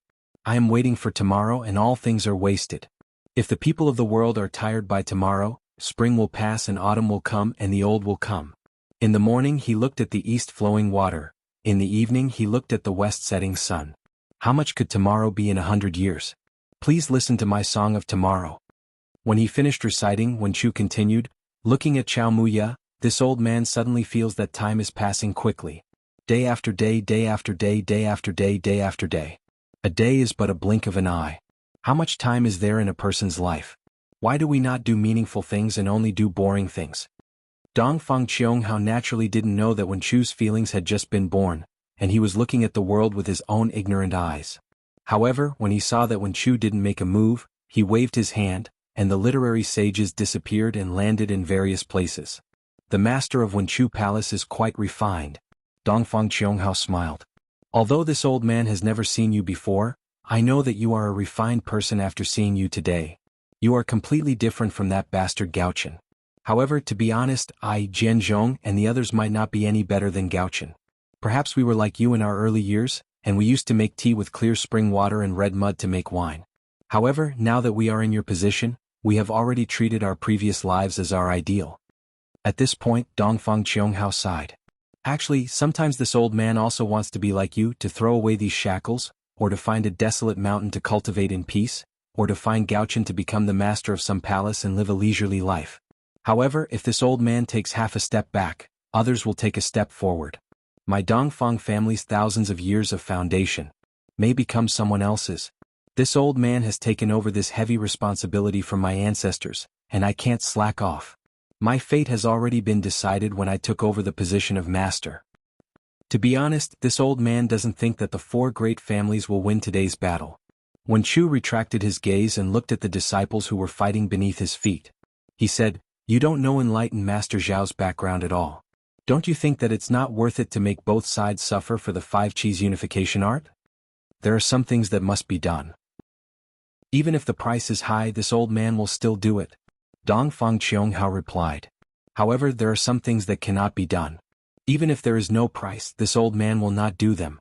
The five Qis unification art is extremely important to our four clans. We must obtain it at all costs." Wen Chu sneered. "If this old man told you that you didn't need to do so much, you wouldn't need to set up such a trap. This old man already told you when I gave the five Qis unification art to Immortal Emperor Gaochen. I'm returning it to the Confucian cultivators, not the immortal palaces. It won't be long before the five Qis unification art is made public on hidden immortal continent." Dongfang Qianghao was stunned and did not say anything for a long time. He stared at Wen Chu as if he was thinking about the validity of Wen Chu's words. However, Dongfang Qianghao spoke again, "I believe your words. However, I don't believe the Gaochen. Or rather, I don't believe that the Gaochen would give the five Qis unification art to our four clans and the 100 schools of philosophers for no reason. Moreover, I can tell you with certainty that if you don't make the five Qis unification art public, then your so-called return of the five Qis unification art to the Confucian cultivators is nothing more than a joke. You're only using the five Qis unification art to give yourself the title of Confucian Immortal Master, the Master of the Literature Star Palace." Wen Chu shrugged helplessly. "This is all I can do." "You can do even more." Dongfang Qianghao smiled. "You can give the five Qis unification art to our four clans and work together with us." Dongfang Qianghao hesitated for a moment before continuing. "I can even promise you that if possible, our four clans can recommend you to be the immortal emperor of the immortal palaces." Wen Chu knew that Dongfang Qianghao was trying to bewitch him. He shook his head. "How can I be the immortal emperor with my temperament? If I wanted to, why would I give the five Qis unification art to Immortal Emperor Gaochen?" Dongfang Qianghao remained silent. Wen Chu pondered for a moment before continuing. "When I gave the five Qis unification art to Immortal Emperor Gaochen, we had an agreement. That's why I can't give the five Qis unification art to the four clans. However, if the four clans agree, I'll discuss it with Taoist Master Xiao and come up with a foolproof plan." Although Wen Chu didn't say that Xiao Hua could give the five Qis unification technique to the four great families, Dongfang Qianghao knew from Dongfang Yushan that Xiao Hua also knew the five Qis unification technique, so he understood. However, Dongfang Qianghao rejected Wen Chu's offer and shook his head. "There's no turning back now. Unless Taoist Master Xiao hands over the five Qis unification art now." "That's why." Wen Chu smiled wryly. "Even if you know this is Immortal Emperor Gaochen's plan, you still have to step in." "Yes. There are many things in this world that are beyond one's control." Dongfang Qianghao nodded. "Just like now, I know you're a gentleman and want to befriend you, but I still have to think of a way to capture you." As he spoke, Dongfang Qianghao slapped the top of his head, and a large, crystal-clear, multicolored hand appeared out of thin air and grabbed at him. Wen Chu also unleashed a five-colored hand. Although the hand was not solid, its color was pure, and as it passed, Dongfang Qianghao's shackles were swept away. Wen Chu sighed. "When it comes to Confucian techniques, you are no match for me." Boom. Wen Chu's hand clashed with Dongfang Qianghao's. Under the huge force, Dongfang Qianghao's hand crumbled into pieces of runes while Wen Chu's hand was still there and quickly restored. Dongfang Qianghao wasn't surprised at all. He narrowed his eyes and said, "It's too early to talk about this." Sure enough, at the place where the five-colored hands landed, a green bamboo shoot appeared. Puff. Dongfang Qianghao's true qi flowed into the bamboo shoot and it suddenly turned into a huge bamboo tree. It was green and glistening. "This is..." Wen Chu didn't understand. The hand that hadn't recovered reached out again. Oh. Wherever Wen Chu's large hand landed, the bamboo swiftly turned into a grayish-yellow color. Numerous pale yellow bamboo flowers slowly grew on them. Once these bamboo flowers were revealed, inscriptions suddenly appeared in the previously untraceable sky. These inscriptions faded under the pale yellow color of the bamboo flowers, transforming into numerous colorless bamboo flowers. A faint aura of death quickly spread around. Wen Chu raised an eyebrow. He seemed to understand something. Whoosh. Tens of thousands of colorless flowers suddenly bloomed and Wen Chu's hand withered. All of his true chi flowed into the flowers. At the same time, the aura of death surged towards Wen Chu like a tidal wave. Wen Chu activated his true chi and the five-colored light quickly faded under the aura of death. The inscriptions were wiped out by the aura of death. Give it a tip and thank you for all your support. Chapter 46-22. Your Excellency, there's no need to struggle. Only by handing over the 5 Chi's unifications will you be able to avoid becoming a skeleton. Dongfang Qianghao said with pride, otherwise only death awaits you. Wen Chu let out a long laugh and pointed at the blooming bamboo flowers and the surging death aura. He said in a clear voice, although the blooming of bamboo represents the withering of bamboo, it is still the birth of bamboo flowers and the birth of new bamboo. We Confucian cultivators focus on life, we cultivate the power of life. You don't understand, you've gone astray. You only see death and ignore life. How can this kind of death trap this old man? As he spoke, Wen Chu opened his mouth and spat out a mouthful of refined life energy from his dantian. Whoosh! Like a spring breeze, the entire space was immediately filled with layers of bright green. In this bright green aura, all the death energy seemed to be boiling and bubbling. In just a moment, all the bubbles fell into the light yellow bamboo flowers. The bamboo flowers disappeared and one by one, thumb-sized bamboo shoots were revealed. Dongfang Qianghao sucked in a cold breath. He knew he had underestimated Wen Chu's Confucian divine abilities. Wen Chu's hand was still alive, and his hand was still alive.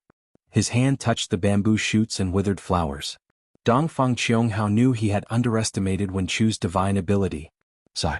Dongfang Qianghao sighed again. He took out an ancient ruler and said, actually this old man really didn't want to come to this step. As he spoke, Dongfang Qianghao waved the ruler. A stern and heavy aura came from the ruler. Along with this aura, there was the sound of tens of thousands of children chanting. It was as if the entire world had become a huge school. Wen Chu became a student in this school. The ferrule slowly fell down, and countless inscriptions flew out from the ferrule. They flashed in the air and made a sound. A voice that resounded through the heavens and earth rang out amidst the chanting of the 10,000 children. A teacher teaches and dispels doubts. The moment this voice came out, the chanting stopped abruptly. Yes, this voice was like all living beings bowing their heads. As a Confucian cultivator, Wen Chu felt an irresistible silence in his heart.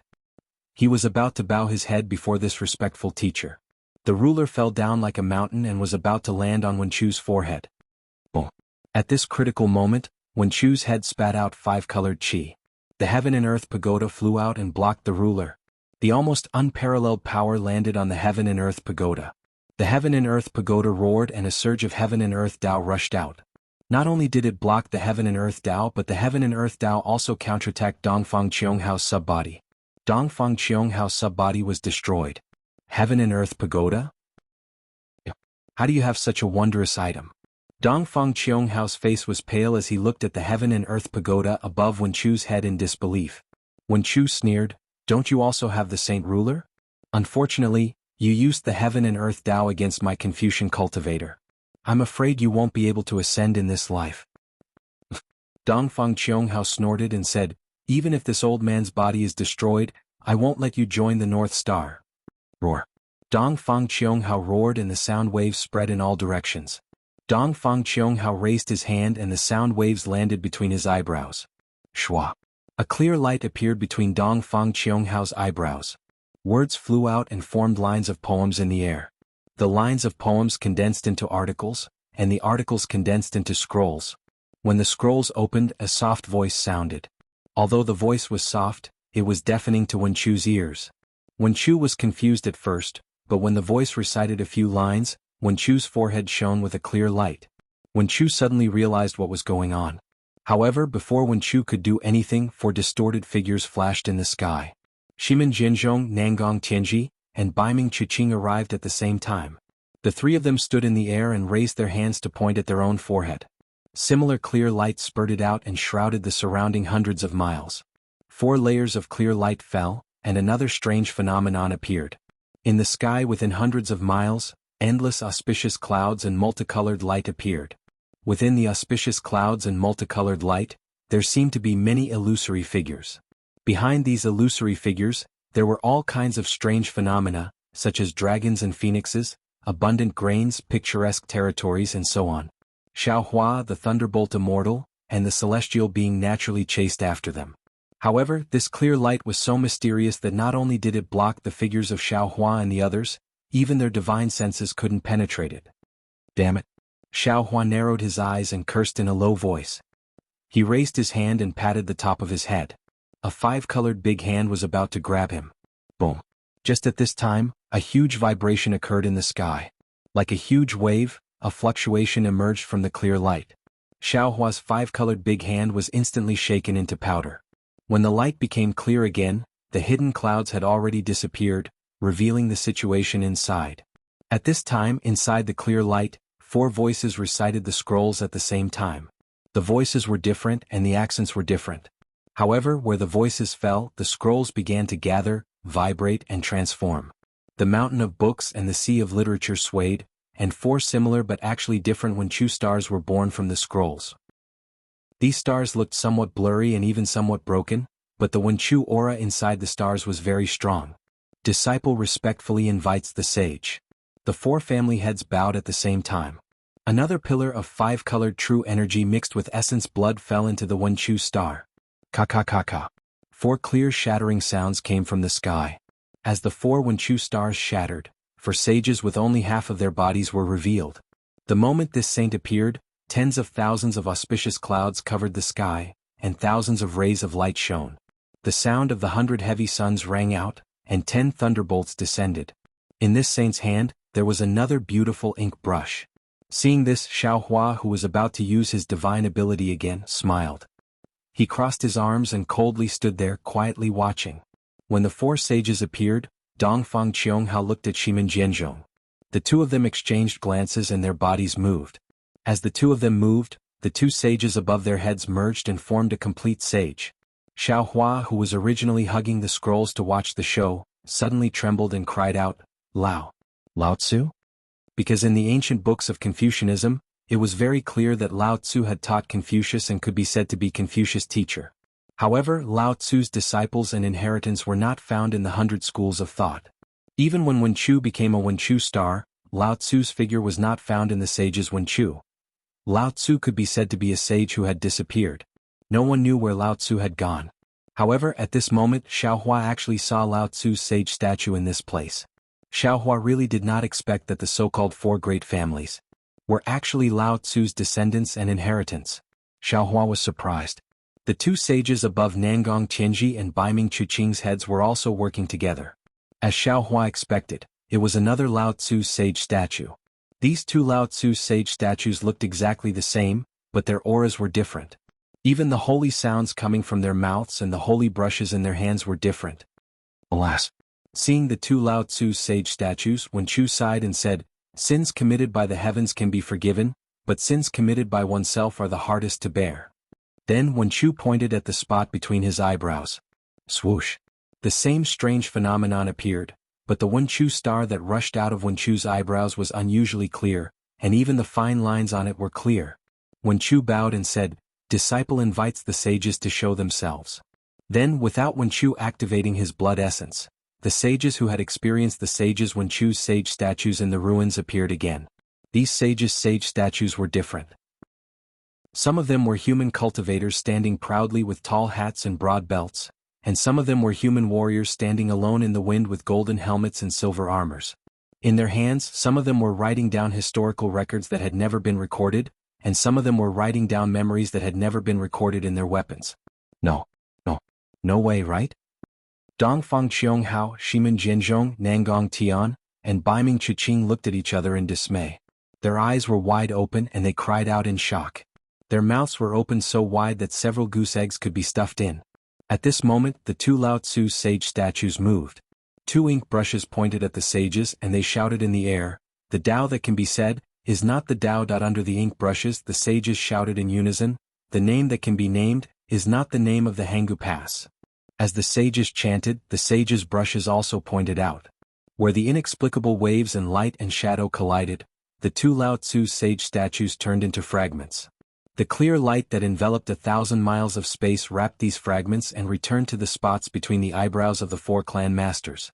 When the clear light revealed their figures, the 4 clan masters staggered and almost fell from the sky. They looked at Wen Chu in extreme horror and their lips trembled. They didn't know what to say. This was because they knew very well that with the prosperity of the human race, education was hard to come by. On the hidden immortal continent, there were many sage scholars but very few sage scholars. This was because it was too difficult for the sages to choose Wen Chu.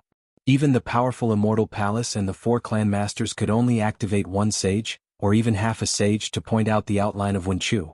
Although they could step into the realm of sage scholars, the so-called sage scholars were no longer true sage scholars. They could only be called half-sage scholars or quasi-sage scholars. Chapter 46-23.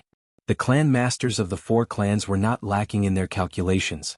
They activated the holy statues and prepared to use 2 of the holy statues to kill Wen Chu's holy statue. From what they knew, Wen Chu was most likely a half-saint literary star like them. At best he could be a complete literary star. They had 2 holy statues, so they had an absolute advantage. So much so that they even indulged in the wildest fantasy that even if Wen and Chu were double Saint Wen stars, their lousy holy statues were absolutely stronger than Wen and Chu's Saint Wen star. However, they never thought that Wen Chu was actually a double saint literary star. He could even be called a 10,000 saint literary star. How could their holy statues be a match for him? They had lifted a rock and smashed it on their own feet. Haha, give me your life. Seeing this, the Celestial laughed and waved his bone spear, about to rush over. Rumble. At this moment something strange happened again. Dark clouds appeared where the earth, fire, wind and thunder had been. Wave after wave of darkness covered the entire sky. Within the darkness, thousands of specks of starlight came crashing down with the power of the stars and moon. Within a few thousand miles the space was sealed. Essence energy below the 8th level was like a heavy burden. Not to mention flying, even standing in the air was difficult. Immortal Palace Star River. Immortal Palace Star River. Dongfang Qionghao's face was ferocious. He pointed at the sky and shouted crazily, "Master Shaolei, Master of Literature Palace, take a good look. This is Gao Qin's scheme and also his dark methods. He will only hide behind the scenes and wait for us to fight to the death. Then he will come and reap the benefits." After that, Dongfang Qianghao and the other 3 took out their garrison orders, garrison flags, troop gathering drums and troop collecting gongs. It seemed like they were going to collect the disciples of the 4 great families in the abyss. Damn it. Xiao Hua scanned with his divine sense and immediately knew that the Immortal Palace Star River not only had the Star River sand refined by the great craftsmen of the Immortal Palace Star River, but there was also the Khanate heavy water. Although this momentum was not as strong as the heavenly demon's destruction of the world in the ruins, the momentum was much stronger. Xiao Hua didn't dare to delay. He raised his hand and handed the Kunlun mirror to the Celestial. He said, "Please?" "All right." The Celestial looked at the river of stars that filled the sky and poured down. With a loud roar, he took the Kunlun mirror and was about to fly down. Woo-woo. In this world, below everyone 4 figures appeared. Dongfang Qianghao, Shimen Jianzhong, Nangong Tianji, and Baiming Chiqing's figures distorted and crashed into the void. In the blink of an eye they disappeared. Damn it. The patriarchs of the 4 great clans actually fled at the last minute and abandoned their disciples? The Celestials stared blankly at the abyss. Most of the hundreds of thousands of disciples from the 4 great clans were injured, and none of them had been taken into the hidden weapon flag or any other imperial equipment. The Celestial didn't know what to do and shouted, "Fellow Taoist, what should we do now?" At this moment, the heavenly heavy water had already covered the sky and covered the earth. The stellar river sand carried the power of the stars as it poured down in a destructive manner. The void shattered, lightning flashed and thunder rumbled. Chaomuya was once again in a state of apocalypse. "Withdraw." Xiao Hua shouted without any hesitation. "First accept Fortune Gate disciples, then the 4 families' disciples." "Yes." Hearing this, the Celestial controlled the Kunlun mirror and rushed into the abyss. Xiao Hua soared into the sky and shouted again, "Fellow Taoist Wen Chu, quickly summon the Mountain River Seal or the Heaven and Earth Pagoda and help the Celestial to accept disciples. I will absorb the heavenly heavy water." Unfortunately, Wen Chu turned a deaf ear to Xiao Hua's words and only stared at the heavenly palace galaxy with a complicated expression. Damn it. Xiao Hua cursed inwardly, why do things always go wrong at the crucial moment? Fellow Taoist Celestial. Xiao Hua hurriedly shouted, quickly release fellow Taoist Feng Wu. Alright. The Celestial naturally knew that Xiao Hua was trying to hide something, so he responded and casually activated the Kunlun mirror. Boom. Within the pillar of light, the phoenix parasol spread its wings and flew out. The power of the stars and moon surged out and swept towards the galaxy. At the same time, the star runes around the phoenix parasol's body appeared again. The void was torn apart and countless pillars of light descended. A huge phantom of a phoenix that was 1,000 miles long condensed on the phoenix parasol's body. As it spread its wings, the power of the stars and moon that was even more powerful than the falling galaxy rushed into the sky again. Starry sky, great sage? All of a sudden, a clear and melodious voice rang out in the midst of the starry night. A woman dressed in palace attire flashed past the pitch-black darkness. Fellow Taoist lightning. Xiaohua's eyes narrowed.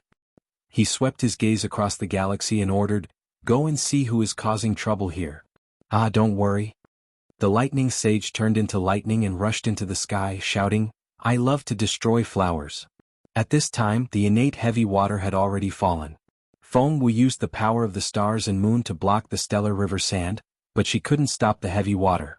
Xiaohua released his consciousness and covered 1,000 miles, absorbing the heavy water into the Xinhua continent. The Immortal Palace's galaxy seemed to be boundless, and the stellar river sand seemed to be innumerable. Xiaohua and Feng Wu didn't dare to be careless and tried their best to collect the heavy water. The Celestial was below them, controlling the Kunlun mirror to collect the Fortune Gate's disciples who had already formed a team.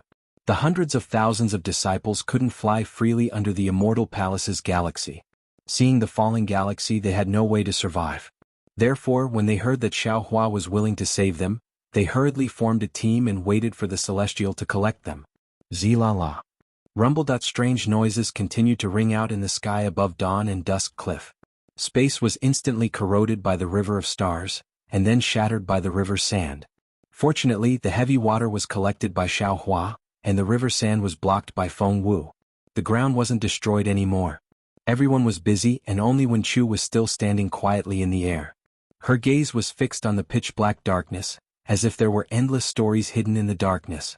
Suddenly, a bolt of lightning flashed in the pitch-black darkness, and then a clear voice shouted, "How dare you? How dare you challenge the 5th princess's honor guard?" What 5th princess and 6th princess?" The lightning Taoist's arrogant voice sounded, "I only have eyes for the 9th princess. You're courting death." That voice was like a silver bell, and it was none other than the voice of the Jasper Flower Palace's immortal envoy, Gu Xianyun. Then there was the sound of an overwhelming chi pillar rumbling, and then a series of miserable screams rang out. A rain of blood mixed with corpses fell from the pitch-black darkness. Hearing that it was the 5th princess Qingqing in the pitch-black darkness, Xiaohua sneered and said in his heart, "Injure the 5th princess and avenge XN. Rumble. Just as Xiaohua finished speaking, he saw the lightning above the Immortal Palace's galaxy, and miserable screams rang out again. Needless to say, it was the lightning Taoist's annihilation. "How dare you injure an immortal emperor's descendant? Immortal Xiao, you violated the immortal law." At this moment, another voice came from the Immortal Palace's galaxy. Then, a general wearing an emperor's armor and a crown flashed over with a distorted figure. The general had just stood beside Xiaohua when countless chi pillars turned into chains of inscriptions and rushed out. They danced wildly around the general and swept toward Xiaohua. The master of the Supreme Purity Palace? Xiaohua's gaze fell on the general's crowned face and saw the sun, moon, and stars above the emperor's armor. How could he not know that this was one of the masters of the 3 Purity Palace, the master of the Supreme Purity Palace that he had never seen before? Unfortunately, the master of the Supreme Purity Palace did not give Xiaohua a chance to speak, nor did he allow Xiaohua to resist. He stood still, raised his hand and pulled out a sword from his waist. With a wave of his hand, the sword revealed a huge shadow and slashed toward Xiaohua. Yes. Xiaohua was shocked. Looking at the huge shadow, he sucked in a breath of cold air. The Xinyuan sword? Of course, the sword in the master of the Supreme Purity Palace was bronze in color. One side of the sword was divided into 5 sections, respectively engraved with the sun, moon, and stars. The other side was divided into 9 sections, respectively engraved with mountains, rivers, and plants. On the sword hilt, one side of the sword was engraved with farming and animal husbandry techniques, while the other side was engraved with the strategy to unify the 4 seas. As the shadow flashed, the sun, moon, and stars lingered, the mountains, rivers, and plants danced, and an unparalleled sharpness cut through the void, setting off a wave of wind whistling. Xiaohua was surprised, but he sighed again. He looked at the Fortune Gate's disciples and the four great families' disciples with some hesitation.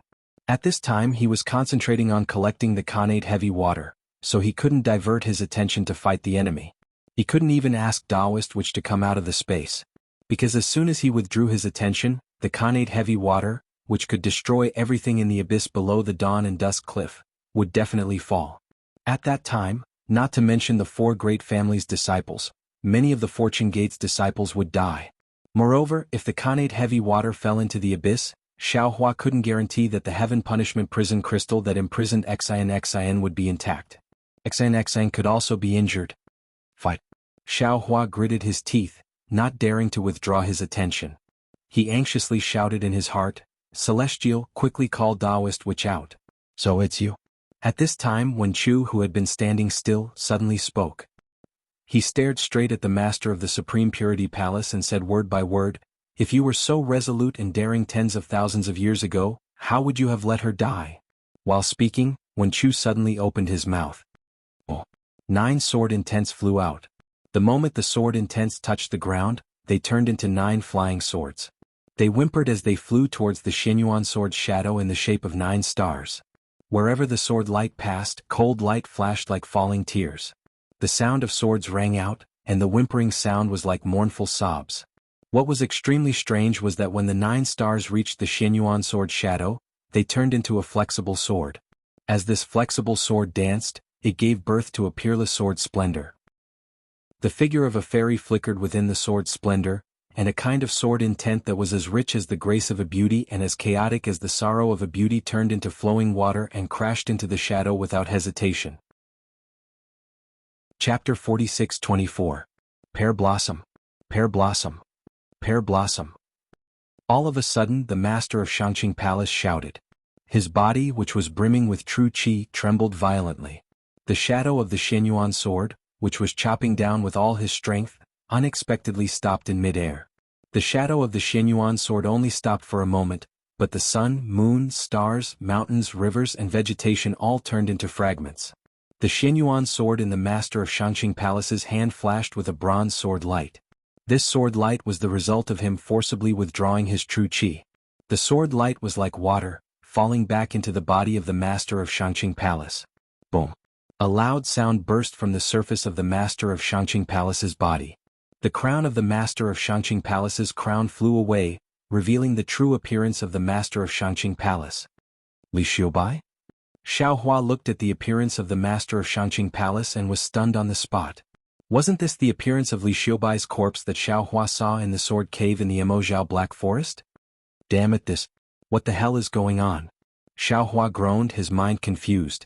The master of Shangqing Palace didn't pay attention to anything else, only staring at the peerless sword brilliance. Although he had put away the sword in time, how powerful was the Xianyuan sword? How powerful was the 9 stars transit?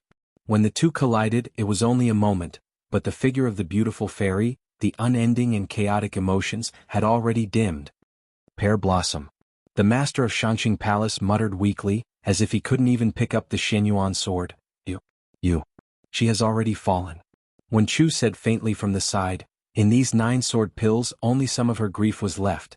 Now that she has come here again, that grief has also dissipated. Everything began here and it would also end here. Day and night, it's all yearning cliff. Looking at the fairy's figure turning into smoke, the master of Shangqing Palace suddenly reached out, as if he wanted to grab something. However, where his fingers landed, the smoke was disturbed. Not only did the fairy's figure disappear, but the smoke also turned into nothingness. Tears fell from the eyes of the master of Shangqing Palace. He asked softly, when she was in the 9-star sword pill, did she complain? The master of the Shangqing Palace looked like he was asking Wen Chu, but his gaze pierced through the void. It was as though he was looking at himself from tens of thousands of years ago. He had knelt powerlessly beside the Immortal Palace's galaxy and watched as the Pear Blossom Fairy was killed by the Immortal Palace's galaxy. The gentle, water-like sword that had split the Immortal Palace's galaxy into 2 was shattered by the Star River sand and turned into a sword pill that fell into the void crack that suddenly appeared. Wen Chu didn't answer the palace master. He only closed his eyes as tears dripped down. After half a cup of tea's time, Wen Chu opened his eyes again. At this time, Wen Chu was neither happy nor sad. The tears at the corner of his eyes slowly disappeared as he said, I don't know if she is complaining or not. I only know that there's a poem inside the 9-star sword pill. See I? The eyes of the master of Shangqing Palace lit up. He asked with some fear and some expectation, what see I? The delicate clouds are skillful, the flying stars transmit hatred, and the silver river travels in secret. When the golden wind and the jade do meet, it triumphs over countless mortals. Gentle as water, the auspicious day is like a dream, enduring the Magpie Bridge and returning home. If two people's feelings last for a long time, why should they be together day and night? Haha, I understand, I understand. The master of Shangqing Palace suddenly laughed wildly. Pear Blossom, oh Pear Blossom. You finally understand my difficulties. You have finally forgiven me. Day and night, night and night. Our hearts are in the same place. Which part of us isn't day and night? Boom. As the voice of the master of Shangqing Palace fell, a huge roar sounded again. Countless pillars of qi appeared out of thin air and turned into a huge hole that rushed into the top of the master of Shangqing Palace's head. At the same time, an extremely strange law descended from the sky and very vaguely entered Wenchu's body. In Wenchu's eyes, happiness, anger, sorrow, joy, and sorrow were like dazzling colors that appeared and disappeared 9 times in an instant. Then Wenchu slightly closed his eyes. When he opened them again, it was with a kind of sympathy. This change was very subtle. Only the muddle-headed Xiaohua suddenly felt as if he was missing something. He hurriedly looked at Wenchu, and the corner of Xiaohua's mouth formed a trace of a smile. Congratulations, Master of Shangqing Palace. After several breaths, the pillar of qi emitted a bright light. A scholarly cultivator wearing an emperor's golden armor descended from the sky. Wasn't this the Master of Taiqing Palace? After the Master of Taiqing Palace landed, he raised his hand and took the crown of the Master of Shangqing Palace. He smiled and handed it to the Master of Shangqing Palace. Congratulations, Master of Shangqing Palace. The knot in your heart is gone, and the day of your ascension is just around the corner. Congratulations to you, congratulations to you. The Master of Shangqing Palace took the crown but didn't put it on. Instead, he looked at the Master of Literature Palace and said, I still have to thank you for this matter. Not bad. The Master of Taiqing Palace nodded and patted his head.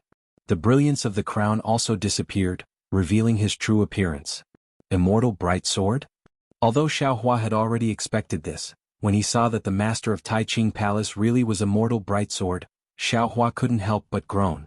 Li Xiubai and Immortal Bright Sword could be regarded as Xiaohua's master. Xiaohua not only obtained the inheritance of sword cultivation from Li Xiubai and Immortal Bright Sword in Mo Zhao Black Forest, but also obtained the Sword Heart Energy Seed technique and the Primordial Spirit Strengthening technique. At the same time, it was also because of the Sword Heart Energy Seed art and the Primordial Spirit Strengthening art that Xiaohua had the original intention of dividing his primordial spirit. Later on, Xiaohua obtained the Ghost Cultivator's Inextricable Threads art by chance. Only then did he truly try to divide his primordial spirit and create a complete primordial spirit. Later on, Xiaohua had a great fortune and obtained the demon race's external incarnation art. He even obtained the heavenly devil essence from the upper realm's ruins and cultivated into a true primordial spirit, allowing each primordial spirit to become a real person. But in the end, Li Xiubai and Immortal Bright Sword Sword Heart Energy Seed technique and Primordial Spirit Strengthening technique were the most fundamental origins of the Fortune Gate's 10 Masters.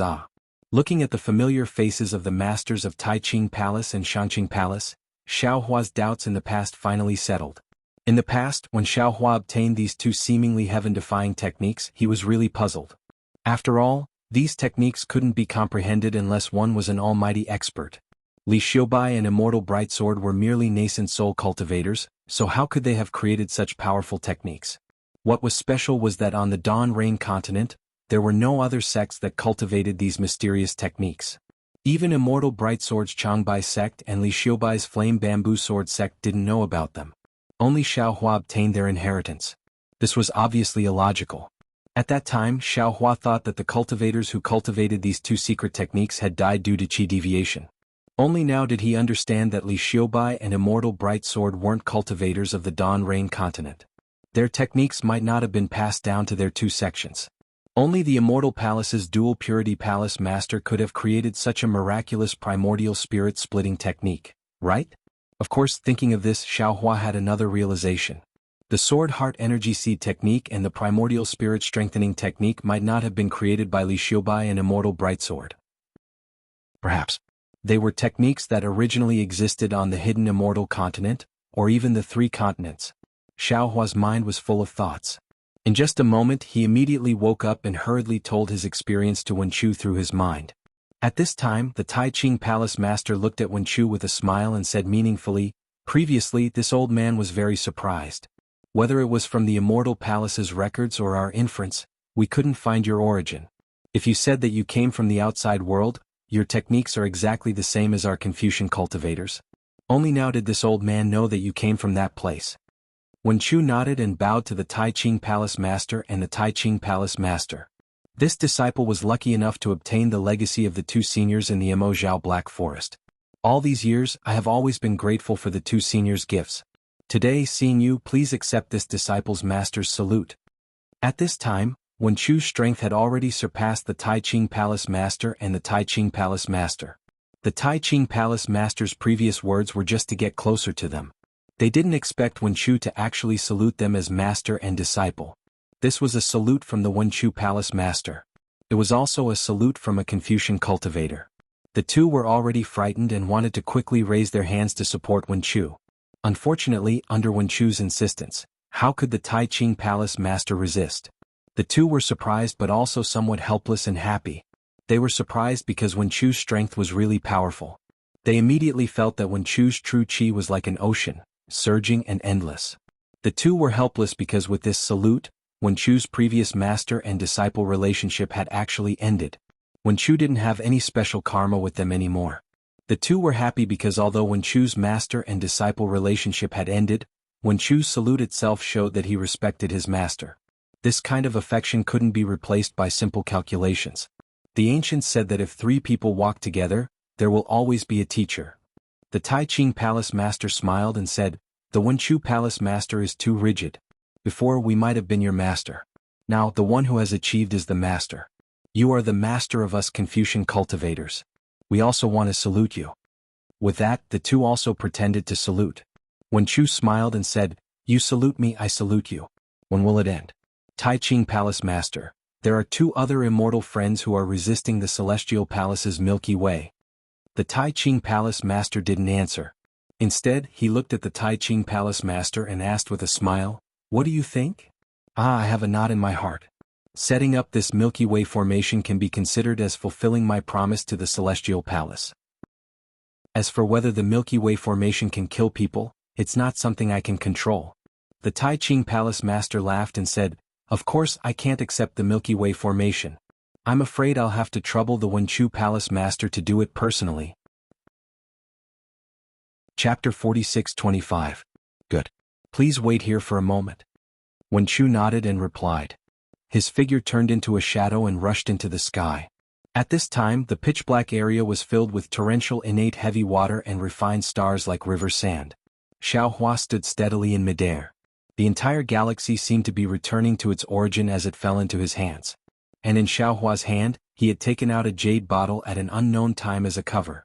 He looked very relaxed. Fengwu was in another place. Her several thousand zhang long demonic body moved, roaring with the power of countless stars and moons to block the falling stars. Those blocked stars were also mercilessly absorbed by Xiaohua into the space. Without the master of the Supreme Pure Palace, the galaxy formation couldn't stop Wenchu. Wenchu nodded at Xiaohua and Fengwu. He rushed through the galaxy formation and saw above the torrential galaxy was the location of the earth, fire, wind, and lightning. Tens of thousands of immortal soldiers and immortal generals formed a great formation and hid within the earth, fire, wind, and lightning. In this immortal formation, there was a very eye-catching canopy. At this time, the Thunder Immortal condensed a lightning spear. Like a tiger in a flock of sheep, he was invincible and had already arrived under the canopy. In front of the canopy, there were dozens of literary saints desperately trying to resist. Each of them used their Confucian cultivation techniques. Awe-inspiring qi surged and 5-colored clouds gushed out, wanting to protect the canopy. However, how could these literary saints resist the lightning spear of the Thunder Immortal? Under the lightning spear, the awe-inspiring qi was destroyed and the 5-colored clouds were torn apart. The literary saints who were like immortals in the eyes of ordinary people were also killed by the lightning spear of the Thunder Immortal. Seeing several literary saints and hundreds of immortal soldiers and immortal generals being killed, the dozens of literary saints were already afraid and didn't dare to move forward. The Thunderbolt Immortal swayed his thunder spear again, and several phantoms appeared, about to point at the 4 literary sages. The 4 literary sages' faces turned ashen, and they tried their best to urge their imperial equipment to resist. A delicate voice came from the imperial canopy, "Stop." As the voice faded away, the 5-colored light above the canopy slowly converged.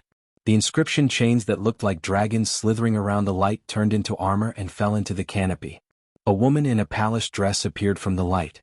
Her skin was snow white, her eyebrows were thin like willows, and her eyes were slightly narrowed. Wasn't this the Immortal Emperor's 5th princess, Qing? The Thunderbolt Immortal rolled his eyes and said coldly, "Do you think I'll stop just because you tell me to? Do you think you are Princess Xian? As he spoke, the lightning spear of the Taoist Thunderbolt continued onward, piercing through the defensive true energy of the 4 sword saints. At the same time, the lightning spear pierced deeply into their fleshly bodies. 2 of them were hit in the shoulder and the other 2 landed on the waist. As the 4 of them screamed, their bodies fell into the galaxy. After the 4 literary sages, there were 2 beautiful female officials. One was Gu Xianyun and the other was Yu Xiajing. Yu Xiajing's face was pale as if she had never seen such a situation before. Although Gu Xianyun panicked, there was still a trace of luck on her face. Seeing the Thunderbolt Immortal approaching, Gu Xianyun glanced at Princess Qing and hurriedly flew in front of her, scolding, "Thunderbolt Immortal, didn't you hear? Our 5th princess has asked you to stop. If you take half a step more." Gu Xianyun was also confused. In order to show her courage in front of Princess Qing, she actually blocked the Thunderbolt Immortal's path. How could the Thunderbolt Immortal show mercy to a woman? Without waiting for Gu Xianyun to finish speaking, he raised his hand and waved it. Boom! A thunderbolt appeared near Gu Xianyun and killed her in an instant. Gu Xianyun didn't even have the time to scream before she died immediately. It was a pity that Gu Xianyun used a Taoist nascent soul as a medicinal ingredient and casually killed her. Now, in the Karma reincarnation she met the Thunderbolt Immortal who was born to report the Tao. At this moment, the Thunderbolt Immortal didn't have much human emotion. Facing Gu Xianyun, he killed her casually and ended a karma. "Damn it! All of you back off." Princess Qing's eyes were filled with anger, and her sharp chin made her look even more beautiful. Red lips opened her mouth and said, "Thunderbolt Immortal, you're a Taoist cultivator. Now that you've cultivated to the highest realm, you should know that the Confucian cultivators on the hidden immortal continent are the supreme beings, and our immortal palace is even more outstanding. All the more reason you should know your destiny and cooperate with our immortal palace to walk the last part of your path well. Today you can kill all the immortal generals and literary sages of our immortal palace, but what can you get? In the future you will face the endless pursuit of the immortal palace. Your cultivation will be interfered with. Even if you take the last step and prepare to ascend, the immortal palace will never let you ascend smoothly. Think about the primordial chaos ancestor. He was much more arrogant than all of you back then, but what happened to him now?" The Thunderbolt Immortal ignored Princess Qing's words and raised his hands. Gotcha. 2 huge thunderbolts appeared and struck the canopy. Boom. The canopy couldn't withstand the heavy blow and collapsed. The layers of runes whimpered and dissipated in the lightning. "This princess is a descendant of the Immortal Emperor. You've violated the immortal law by daring to offend your superior."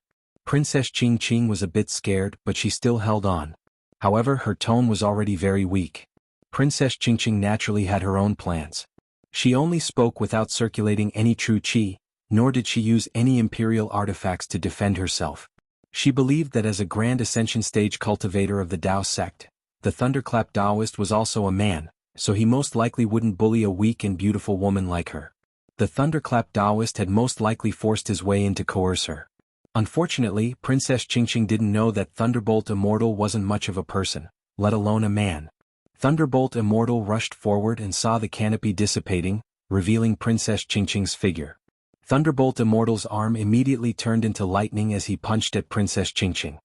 Boom. Princess Qing's heart tightened and her beautiful face paled when she saw the runes on the armor crumble under the fist light.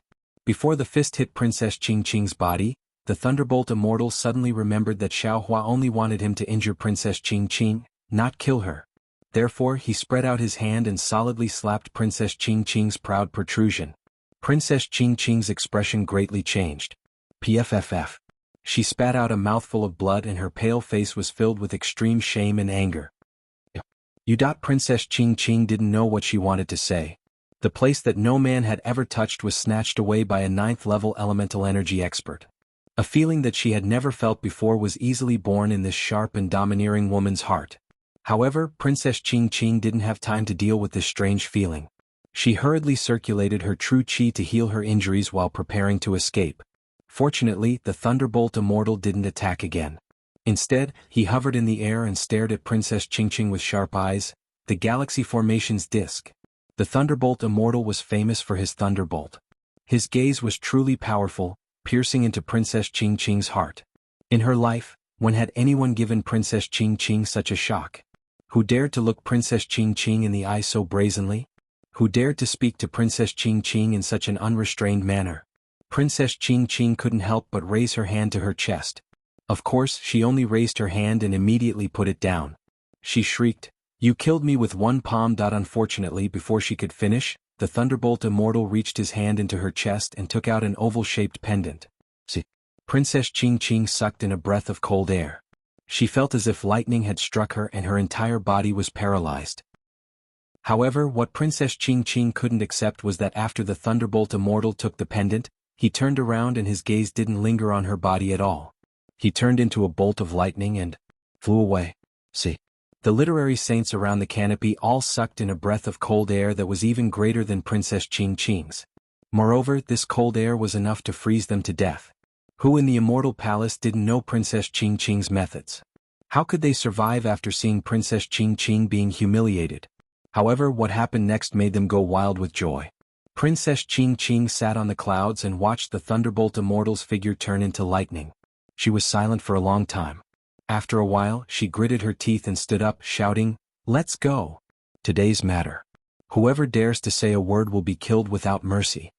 The dozens of literary saints were relieved of a heavy burden. How could they dare to stay here for a moment longer?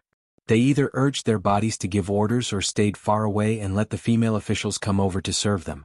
The Thunderbolt Immortal handed the pendant to Wenchu. Wenchu breathed out a mouthful of Zhen Qi on the pendant, and the Astral River Grand Array appeared. As the master of the School of Literature, Wenchu could easily break the Astral River Grand Array. By the time the array Eye of the Earth, Fire, Wind and Lightning Grand Array was closed, the heavenly heavy water and Astral River sand had disappeared. Wenchu put away the formation disc and it turned back into a pendant. Wenchu casually tossed it to the Thunderbolt Immortal. He looked at it and sniffed it before putting it in front of his eyes again.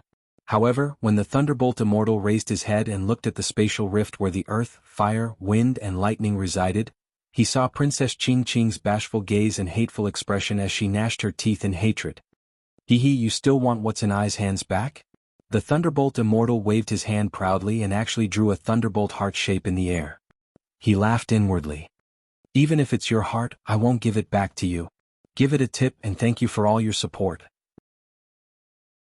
Chapter 46-26. Damn it.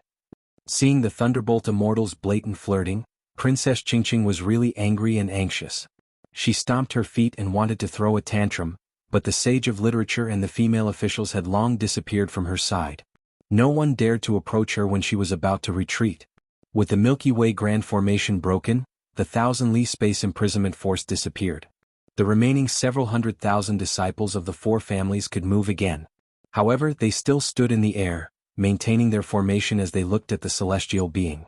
Seeing the restriction disappear, the celestial being asked, "Fellow Taoist Xiao, how should we deal with these disciples?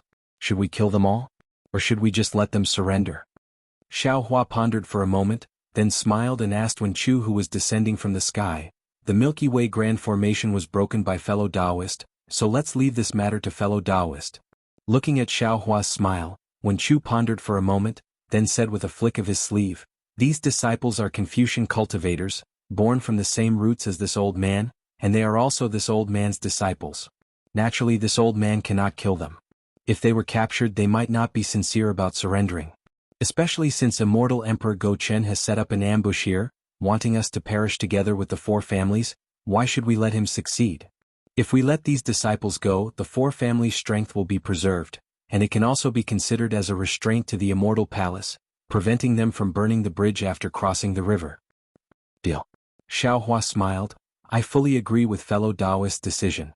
If we kill these disciples, who will know that we have defeated the four families' joint forces at the Dawn and Sky Cliff? If the news of us killing several 100,000 people leaks out, the Confucian cultivators may be shocked temporarily, but as time passes, they will definitely see us as butchers. Since that is the case, let them go. Naturally, the celestial being would not listen to Wen Chu. Hearing Xiaohua's nod, he waved his hand and said, "Let's go." Many thanks to Immortal Master, many thanks to Master Shaolei. The heavy stone in the hearts of the several 100,000 disciples of the four families finally fell to the ground. They bowed respectfully, then flew away from the Dawn and Sky Cliff in an orderly manner under the lead of the leading disciples. In this battle, the four families' 900,000 disciples were killed by the Fortune Gate's disciples, and Xiaohua's Aurora Magnetism Array had injured 350,000 disciples. The Fortune Gate's disciples took the opportunity to kill another 110,000 disciples, leaving only a little over 500,000 disciples who escaped with injuries. Just as Xiaohua had said, news of this battle spread throughout the hidden immortal continent in less than half a day. The shock this battle brought to the Confucian cultivators was even greater than before. The Fortune Gate and Taoist Shao had already become invincible in the 9 continents.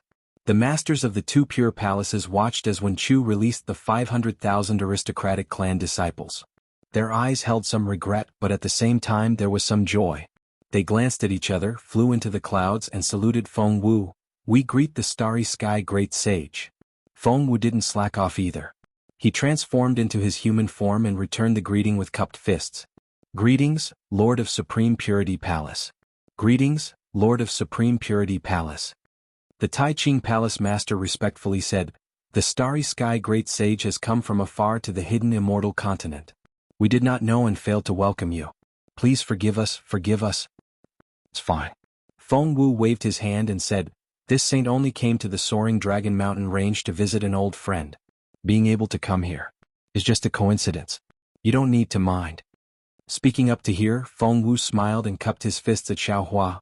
"Fellow Taoist Xiao, this saint will not disturb you. Farewell." "Many thanks for today's matter, Feng Wu."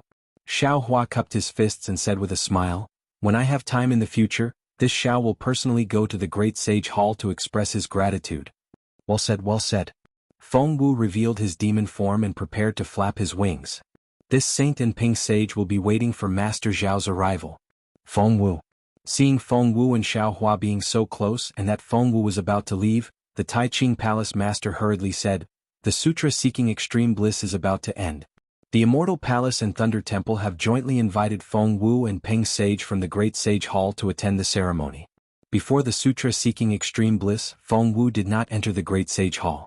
Now that the sutra seeking extreme bliss is over, Feng Wu should also come to attend the ceremony. Feng Wu smiled and said, "Before this saint left the Great Sage Hall, I did not hear Peng Sage mention this matter. Wait for him to mention it to this saint." With that said, Feng Wu flapped his wings and disappeared in the blink of an eye. "Fellow Taoist Xiao." The lightning Taoist looked at the celestial being and said, "I and fellow Taoist Tian will take the Fortune Gate's disciples back first. Who knows if Immortal Emperor Gaochen and the 4 great clans will attack the soaring Dragon Mountain range at the same time. To fight with these Confucian cultivators, other than strength we also need to compete in cunning." The Tai Ching Palace Master blushed slightly and was about to speak, but the Tai Ching Palace Master transmitted a few words to him, and he shut his mouth again. Xiaohua smiled and said, "Then I'll have to trouble fellow Taoist Lei Ting." Then the lightning Taoist and the celestial being left with the remaining Fortune Gate's disciples. Seeing that everyone had left, the Tai Ching Palace Master smiled and said, "Master Shaolei, can we stay behind and talk in detail?" Xiaohua shook his head and said, "I'm sure the 2 of you know the purpose of this Xiao's visit." Saying this, Xiaohua looked at the Tai Ching Palace Master. "What purpose?" The Tai Ching Palace Master was stunned and looked at Xiaohua with confusion. Xiaohua was stunned and asked curiously, "Why did fellow Taoists set up the Milky Way Grand Formation here?" The Tai Ching Palace Master looked at the Tai Ching Palace Master and explained, "This king was originally wandering the hidden immortal continent when I suddenly received the Immortal Palace's secret order to set up a formation here. In order to fulfill my promise to the Immortal Palace, This king had no choice but to do this. As for the purpose of setting up the formation, this king did not know before. Everything was coordinated by the fifth princess. Of course, when I saw the fortune gate and the four great clans appear, this king understood a lot. Just now, the fifth princess passed down the immortal emperor's secret order. The Tai Ching Palace master did not finish his words, and he even glanced at Wen Chu before he finished speaking. However, Xiao Hua understood that Chao Mui's plan was not out of Dongfang Qionghao's expectations. The Immortal Palace was planning to take advantage of the Sandpiper and Clam's fight. In fact, they might even be planning to kill Wen Chu. This immortal Emperor Go Qin is too cunning. Xiao Hua sighed inwardly. No wonder XNXN once said that the Immortal Palace is inferior to the mortal world. However, when he thought about how ruthless Dongfang Qiongghao and the others were, abandoning hundreds of thousands of disciples after seeing that they were no match for the Immortal Palace, Xiao Hua shook his head helplessly. The hidden immortal continent is so big, and the four great clans and the 100 schools of philosophers are so arrogant. I'm afraid only an ambitious character like Immortal Emperor Go Chen can suppress them, right? The Tai Ching Palace Master does not know. When the Tai Ching Palace Master saw this, he hurriedly said, Daoist Xiao is now our Immortal Palace's Lightning Master. Then, the Tai Ching Palace Master told him about how Xiao Hua had forced the Immortal Palace's southern heavenly gate. The Tai Ching Palace Master was a sentimental person, and when he heard that Xiao Hua had attacked the southern heavenly gate for the sake of XN, his heart was already filled with admiration. The way he looked at Xiao Hua was no longer as guarded as before, and there was even a hint of apology in his eyes. When the Tai Ching Palace Master finished speaking, the Tai Ching Palace Master bowed and said, Lightning Master Xiao, this king had no choice, please forgive me. Haha, it's fine. Xiao Hua hurriedly returned the bow. The ignorant person is not guilty. Moreover, isn't there a saying that goes no discord, no concord? Good. The Tai Ching Palace Master was relieved that he was forgiven, but soon after, he frowned again. He lowered his head to look at the abyss and said, Lightning Master Xiao, this king was only following orders to set up the formation, and did not know whether the heaven punishment prison crystal where the 9th princess was imprisoned was at the bottom of the abyss. Moreover, this matter. As he said this, the Tai Ching Palace Master looked at the Tai Ching Palace Master with a troubled expression. The Tai Ching Palace Master continued, If Lightning Master Xiao wants to find the heaven punishment prison crystal, it is not now. After we finish speaking, Lightning Master Xiao can go down and look for it. The two of us do not have Immortal Emperor Go Chen's orders, so it is not good for us to stay and help. AI troublesome. Xiao Hua naturally wanted to find the heaven punishment prison crystal that was imprisoning XIN as soon as possible. However, in order to avoid the Tai Ching Palace Master, he was afraid that they would discover the secret of his clone, so he sent Feng Wu, Celestial Being and Lightning Master away a step earlier. He did not even leave behind the Fortune Gate disciples, especially the Kunlun mirror that was taken away by Celestial Being. At this time he did not have any more people to help him explore the abyss. Forget it, it is not now. Xiao Hua pondered for a moment and said with a smile, No matter, we will talk about it in detail when we land. When the four of them landed, they looked at each other in dismay. None of them knew what to say. The Tai Ching Palace Master pondered for a moment, then said to the Tai Ching Palace Master with a smile, This matter started because of you, you should speak first. The Tai Ching Palace Master smiled bitterly. He pinched his chin and pondered for a long time before saying, This matter is also a long story.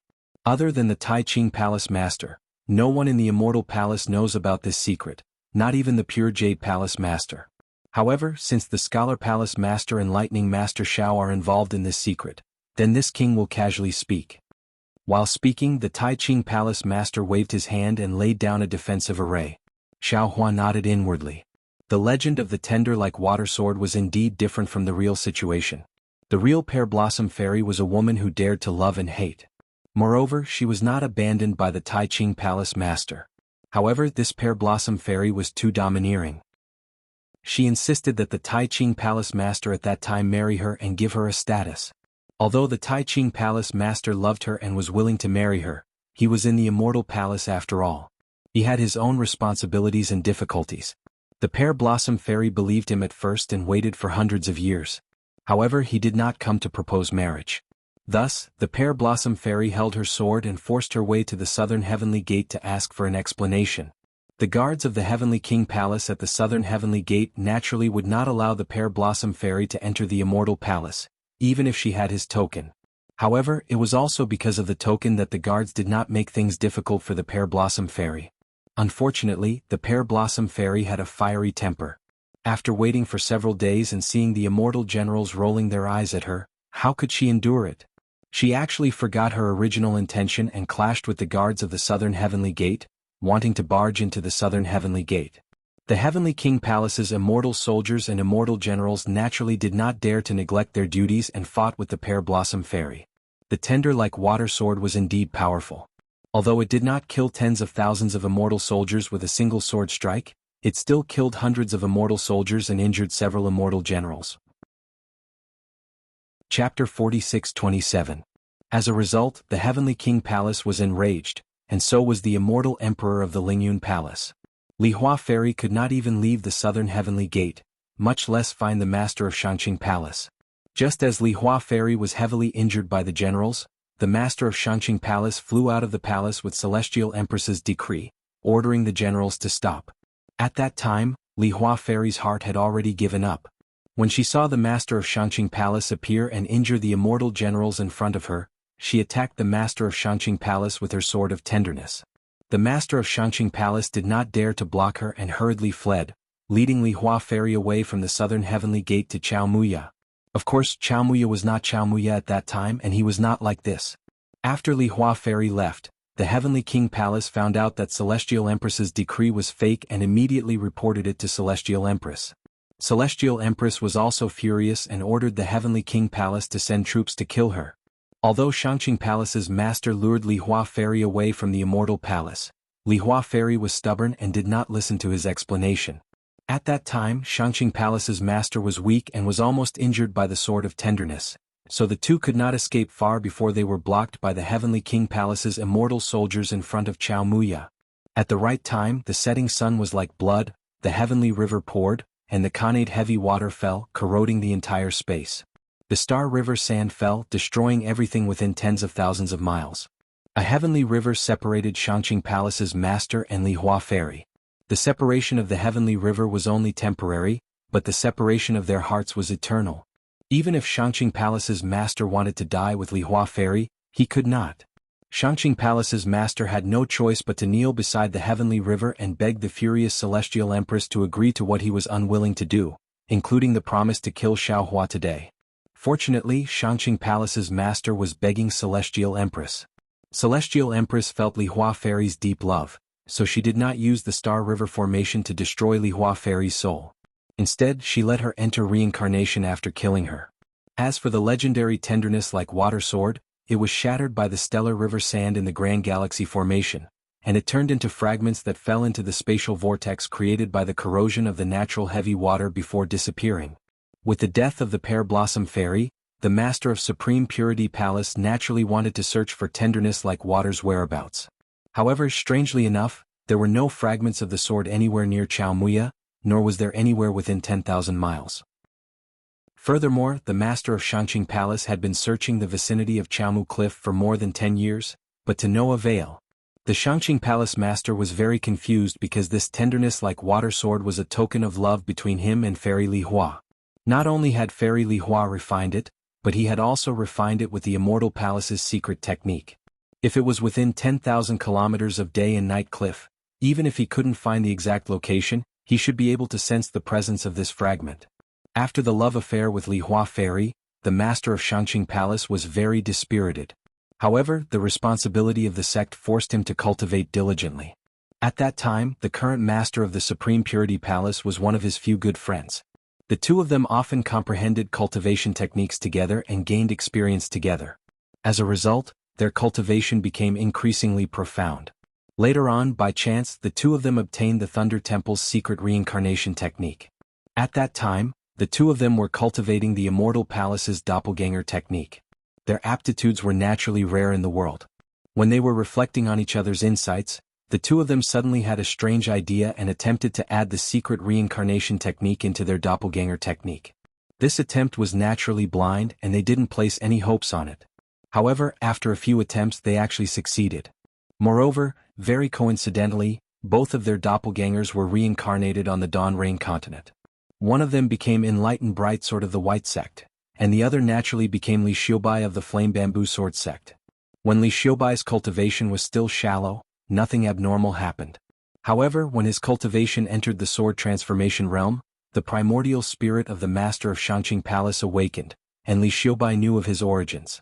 Moreover, what made Li Xiubai ecstatic was that he actually sensed the presence of tenderness like water's fragments on the Dawn Rain continent. However, he still couldn't accurately find the location of these fragments. He could only sense 9 weak presences of different sizes. Thinking of his sword cultivation sword pellet, Li Xiubai determined that after this tenderness like water sword was shattered, it turned into 9 sword pellets.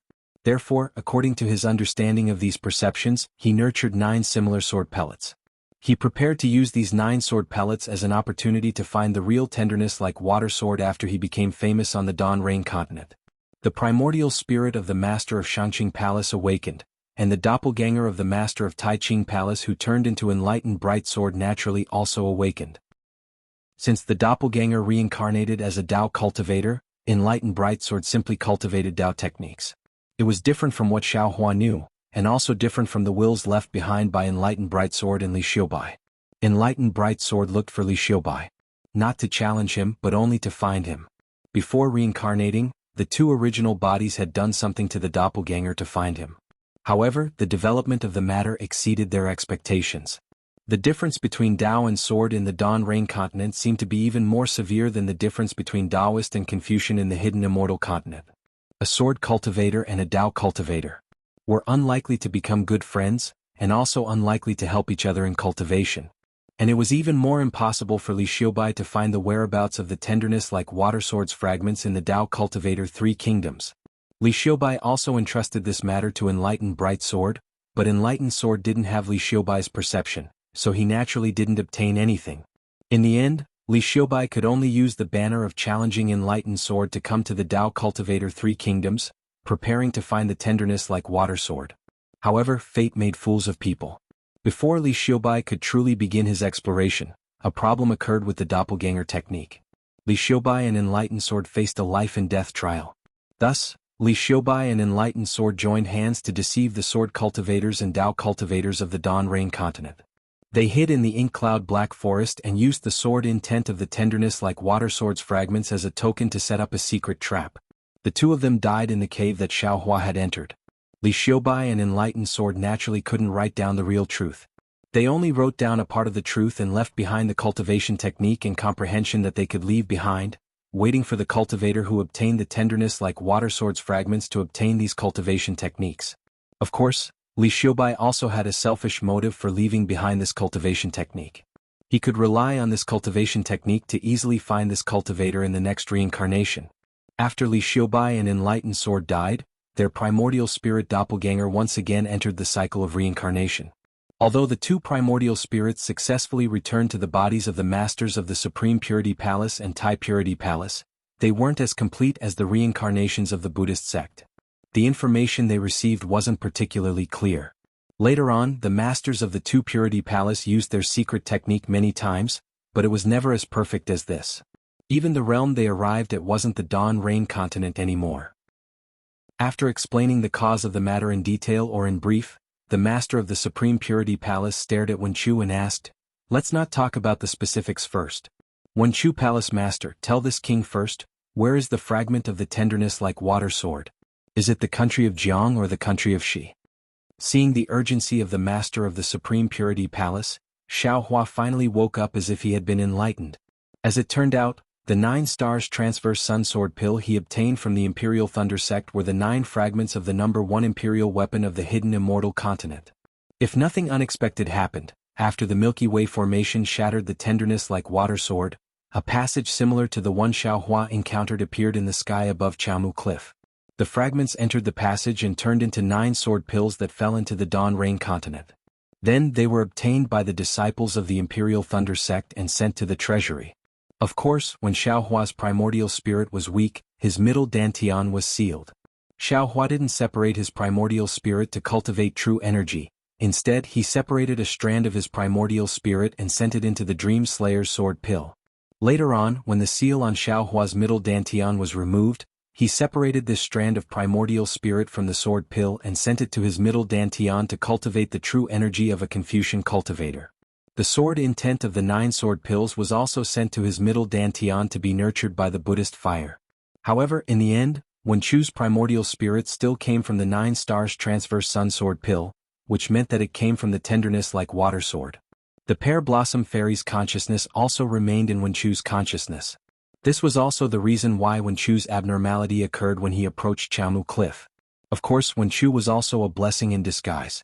He understood love, hate, and sorrow from the consciousness of the pear blossom fairy, and when he transformed into a flying sword to fight with the Shenyuan sword, he cut off this consciousness and completely integrated with the real human emotions such as love, hate, sorrow, and sorrow. This made him the first doppelganger of Xiaohua to have his own human emotions, and also the first doppelganger to become a real body. Hearing the Shangqing Palace Master's words, Wen Chu smiled, knowing that this was the Shangqing Palace Master's test. He replied, "Shangqing Palace Master, I'm afraid you remembered wrongly. Xiaoyu continent doesn't have a Jiang country, only the Huan country of sword cultivators, the Lian country of Dao cultivators, the Meng country, the Shi country, and the millions of Meng mountains." "Oh, isn't that so?" The Shangqing Palace Master glanced at the Taiqing Palace Master, and both of their eyes revealed a smile. The Shangqing Palace Master smiled and said, "Our primordial spirits have gone through reincarnation, and our consciousness has become blurry. We can't remember these things clearly. I won't hide it from Shangqing Palace Master." Wen Chu pointed at Xiaohua and said, "The one who truly obtained the tenderness like water sword fragment wasn't me, but perfected Xiao. He's a disciple of the Imperial Thunder sect in the Shi country, and he obtained it from the Imperial Thunder sect's treasury." Following that, Xiaohua continued and recounted how he obtained the 9 stars soaring sunsword pill without hiding anything. After Xiaohua finished speaking, Wen Chu continued, "After perfected Xiao obtained the sword pill, he didn't know how to nurture a sword because he wasn't a sword cultivator. The 9 sword pills formed from the tenderness like water sword had always been with him. Later on, during the Sword Dao War, he followed the Imperial Thunder Sect disciples to Sky Patrol City and fought with the sword cultivators of my Huan country in the Sword Tomb. That war was a stalemate, and perfected Xiao was ordered to infiltrate the Huan country. At that time, I was only a disciple of the Huan country's Clear Stream Sword sect. As my sect was weak, I didn't participate in the war. I met perfected Xiao somewhere in the Huan country and like the two of you, we hit it off at first sight. We became sworn brothers and he gave me the 9 sword pills." Chapter 46-28. Then Wen Chu recounted Xiaohua's experience in Ink Cloud Black Forest. It was similar to the real situation, but there was an extra Wen Chu. Xiaohua was also helping Wen Chu. Wen Chu's so-called Clear Stream Sword sect did not exist, so he did not care about the High Purity Palace Master's questions. In the end, Wen Chu looked at the High Purity Palace Master and said with a smile, "The High Purity Palace Master's secret move is really powerful. If Daoist Xiao did not block the sword for me that day, I would have died in Ink Cloud Black Forest." The High Purity Palace Master smiled and said, "What I left in the cave is the secret art of Confucianism. How can I let others take it away? How can I do it without some powerful means?" Daoist Xiao happened to have a shaman puppet from Million Meng Mountain, otherwise his soul would have been scattered. Wen Chu was the same as Xiaohua. He spoke 9 sentences of truth and 1 sentence of lie. The High Purity Palace Master did not notice anything strange. One who survives a great disaster will have good fortune in the future. The High Purity Palace Master smiled and said, "Daoist Xiao, aren't you a Daoist Mahayana realm cultivator, the lightning master of my immortal palace?" The High Purity Palace Master also asked some questions and finally smiled and said, "Oh right, where is the sword intent I left in the cave?" The Wen Chu Palace Master did not seem to have it. "Oh, that sword intent was divided into 2. Wen Chu smiled and said, "One was given to Yu Zhongquan and the other to Chang Yuan. That day Yu Zhongquan ran away from the marriage. Because of this sword intent, the 2 of them became a couple." "Ah, so that's how it is." The High Purity Palace Master clapped and said with a smile, "This king's sword intent can be used as a matchmaker. This is really beyond my expectations. In that case, Yu Zhongquan and Chang Yuan are also this king's disciples." "Indeed." Wen Chu smiled and said, "Now the 2 of them are at the Soaring Dragon Mountain Range's Fortune Gate. If you have time, this old man invites Daoist Xiao to bring them to the High Purity Palace." The High Purity Palace Master agreed. After the Taiqing Palace Master finished speaking, the Shangqing Palace master opened his mouth, as if he wanted to ask something, but seemed to have some misgivings. Xiaohua knew that he might want to ask about the Sword Heart Elemental Seed technique and the Primordial Spirit Strengthening technique. He thought for a moment and simply took the initiative to ask. That's right, other than the Deer Sword intent, the two immortals also left two secret techniques in the cave. At that time, fellow Taoist Wen Chu and I didn't know much about it. But later on, when our cultivations deepened, we realized that these two secret techniques were infinitely profound. There were even traces of the Primordial Spirit Division and the External Incarnation technique. I wonder. The master of the Shangqing Palace smiled and asked, have Master Xiao Lei and the master of the Wuxia Palace cultivated it? To tell you the truth, master of the Shangqing Palace, Wen Chu said with a smile, when we got the secret skill we were overjoyed. We started to practice it after we left the Ink Cloud Black Forest. However, we found that there was a great danger in it. Although it was a divine skill to practice the flying sword, there was a danger of stepping on air if we wanted to improve it further. Therefore, we didn't practice it too much without full confidence. Alas, you didn't practice it too much. That's right. The master of the Shangqing Palace sighed and said, this cultivation technique has a great flaw. Although we tried our best to fix it, we couldn't perfect it. We tried it many times. If it weren't for the Buddhist sect's reincarnation technique, I'm afraid we would have died long ago. Actually, it's not that we didn't understand it. It's just that our Confucian cloning technique has a flaw compared to the external incarnation technique of the demon clan. The master of the Tai Ching Palace didn't hide it and explained, the demon clan's cloning technique is generally weaker than the main body, and the cloning technique is easily controlled by the main body. However, the cloning technique of the Confucian cloning technique cultivates the cloning technique, and the cultivation level of the cloning technique may not be controlled by the main body. It's easy to control the cloning technique when it's weaker than the main body. However, if the main body is surpassed by the cloning technique, the main body may be devoured, and the cloning technique will be destroyed at the same time. Of course, in extreme cases, the cloning technique may also kill the main body.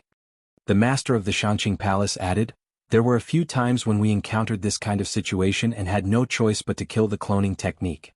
We were also afraid of the backlash. Later on, we discovered that the most fundamental reason wasn't the cultivation method, but a problem with a law in the human world. We can't explain what this law is, but as long as this law exists, our human race may never be able to cultivate a real out-of-body incarnation.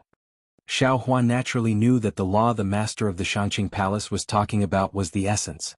After all, the cultivators of the mortal realm couldn't cultivate more essence for their cloning technique. Therefore, for a cloning technique to become a cloning technique, it had to obtain essence from the main body. If the cloning technique's strength surpassed the main body, it would inevitably obtain more essence. If the main body lost essence, it would naturally suffer a backlash. At this point, the primordial spirit splitting technique had come to an end.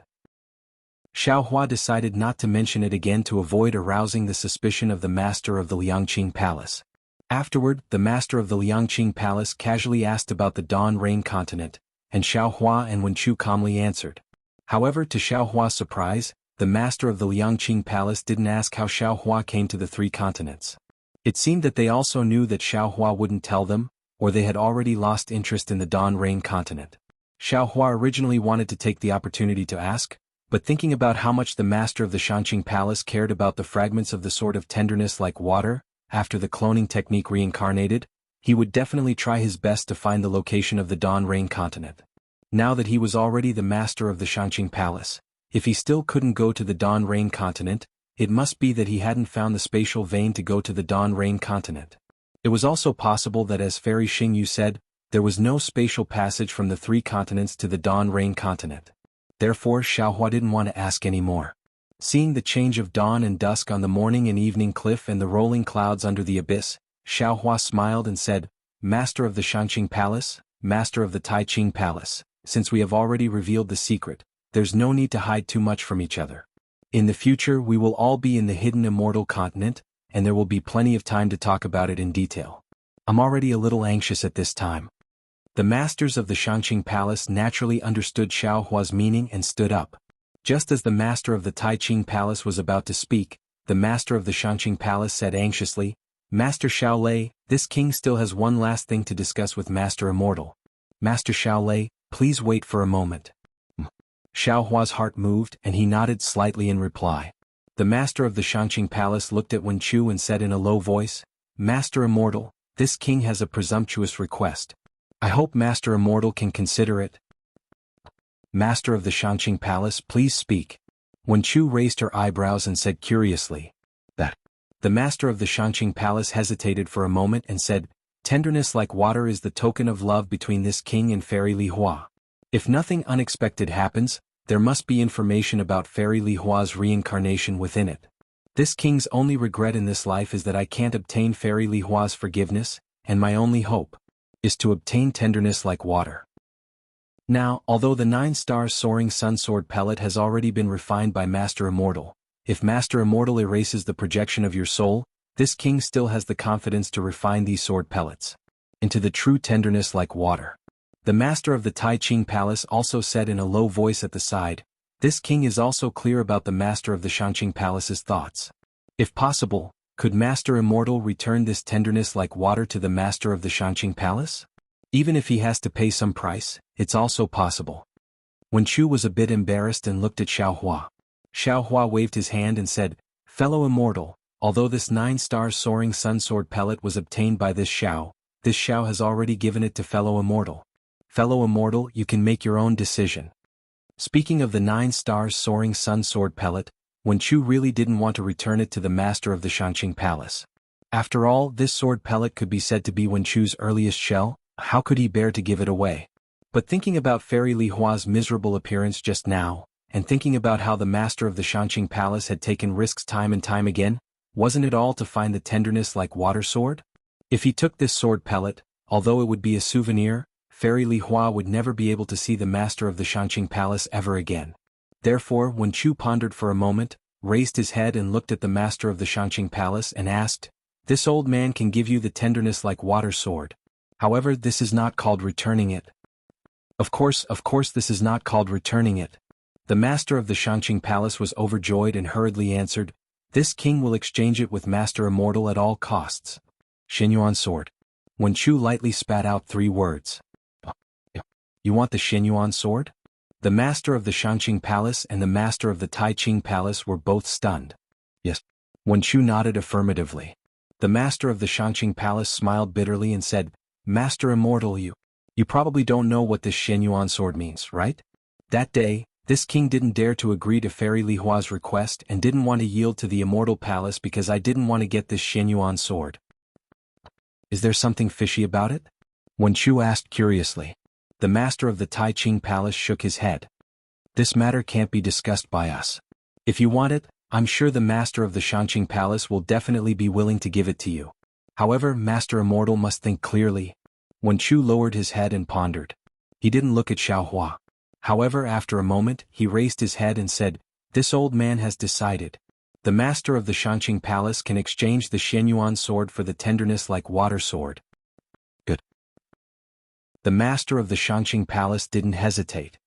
He raised his hand and took the Xinyuan sword and its scabbard from his waist, and handed it to Wen Chu. Seeing that the master of the Shangqing Palace was so straightforward, Wen Chu was instead a little surprised. However, after thinking for a moment, he took the Xinyuan sword and hung it on his waist. He had already refined it with 5-colored true energy in his middle dantian and wiped out the primordial spirit's shadow and all the other sword intents inside. When the master of the Shangqing Palace received the 9 sword intents, he opened his mouth again and spat out the sword pills that had been refined for who knows how many years. He raised his hand and pointed, and the 9 sword intents respectively fell into the 9 sword pills. Buzz. The 9 sword pills rushed out different sword lights and danced around the master of the Shangqing Palace lively. Many thanks, Master Immortal. Many thanks, Master Shaolei. The master of the Shangqing Palace was full of smiles. He opened his mouth again and swallowed the 9 sword pills into his stomach. He cupped his hands towards Wen Chu and Xiao Hua and said, This king will take his leave. If you have time, you can come to the Shangqing Palace for a drink. Farewell. The master of the Tai Ching Palace was also happy. He nodded towards Wen Chu and Xiao Hua and put away the defensive formation. Then, the master of the Two Purities Palace turned into multicolored light and rushed into the earth, fire, wind and thunder, disappearing without a trace. Chapter 46-29. After the two left, Xiao Hua frowned and said, Fellow Immortal, those 9 sword pills are very important to you. Why did you exchange for the Shenyuan sword of unknown origin for no reason? Look at how casual the master of Shangqing Palace is. The Shenyuan sword is like a burden. Wen Chu smiled and handed the Shenyuan sword to Xiaohua. Although the sword pills are important to me, the Shenyuan sword is even more important to you. If you don't take advantage of the fact that the immortal emperor doesn't know, how can you have the chance in the future? Xiaohua was stunned and said in disbelief, you exchanged it for I. If not for you, who else would I exchange it for? Wen Chu stuffed the Shenyuan sword into Xiaohua's hand and said, you and I are one. What you think is naturally what I think. Xiaohua took the Shenyuan sword and his heart warmed. The previous unhappiness of losing something disappeared in an instant, and an even warmer feeling was born. This feeling is really good. Xiaohua couldn't help but sigh. At this moment, Xiaohua had no time to look at the Shenyuan sword. Although in his heart, he felt that since the master of Shangqing Palace had given the Shenyuan sword to Wen Chu so easily, although he didn't have any evil intentions, the Shenyuan sword itself might not be without any tricks. After Xiaohua put the Shenyuan sword into the space, he said, we'll talk about this later. Fellow immortal, come with I to explore the abyss now. Wen Chu laughed and raised his hand to take out the mountain river seal. He blinked his eyes at Xiaohua and replied, Master Xiaolei is used to working hard, but you forgot that this old man also has a nation weapon here. Some of my disciples are also cultivating in it. The abyss is so big and you and I have limited energy. Why don't we ask them to help? Xiaohua slapped his forehead and laughed. I really forgot about this. My Kunlun mirror was taken away by a celestial, so I neglected my disciples. As they spoke, Wen Chu activated the mountain and river seal, and Xiaohua sent out tens of thousands of disciples from the Shenhua continent. The two of them gave their orders, and the disciples immediately flew into the abyss. Seeing the dense clouds covering the disciples, Xiaohua felt warmth in his heart. He looked at Wen Chu and said, it feels good to have a home. Yes, I think so too.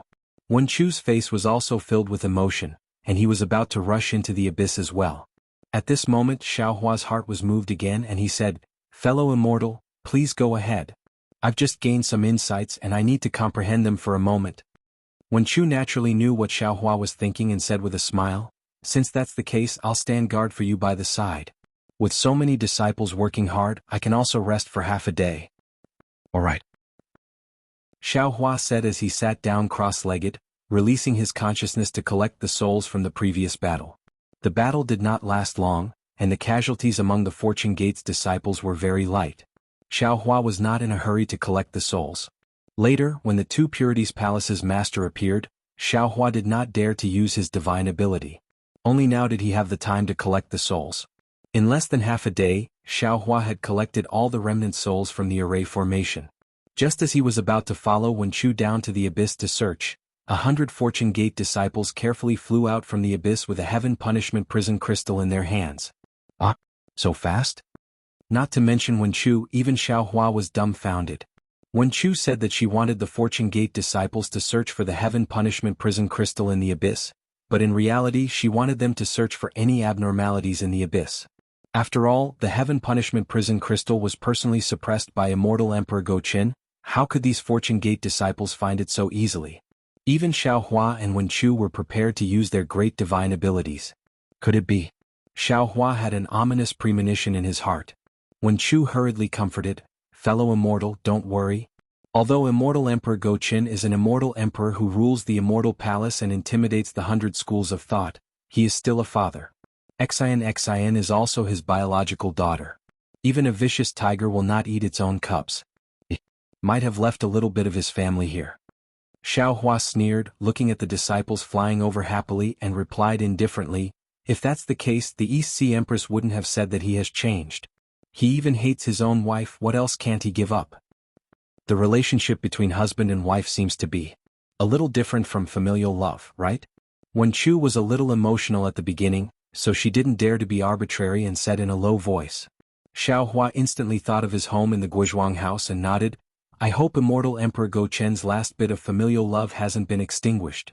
The disciples respectfully handed the heaven punishment prison crystal to Xiaohua. Xiaohua wasn't in a hurry to break the inscription chains on the crystal.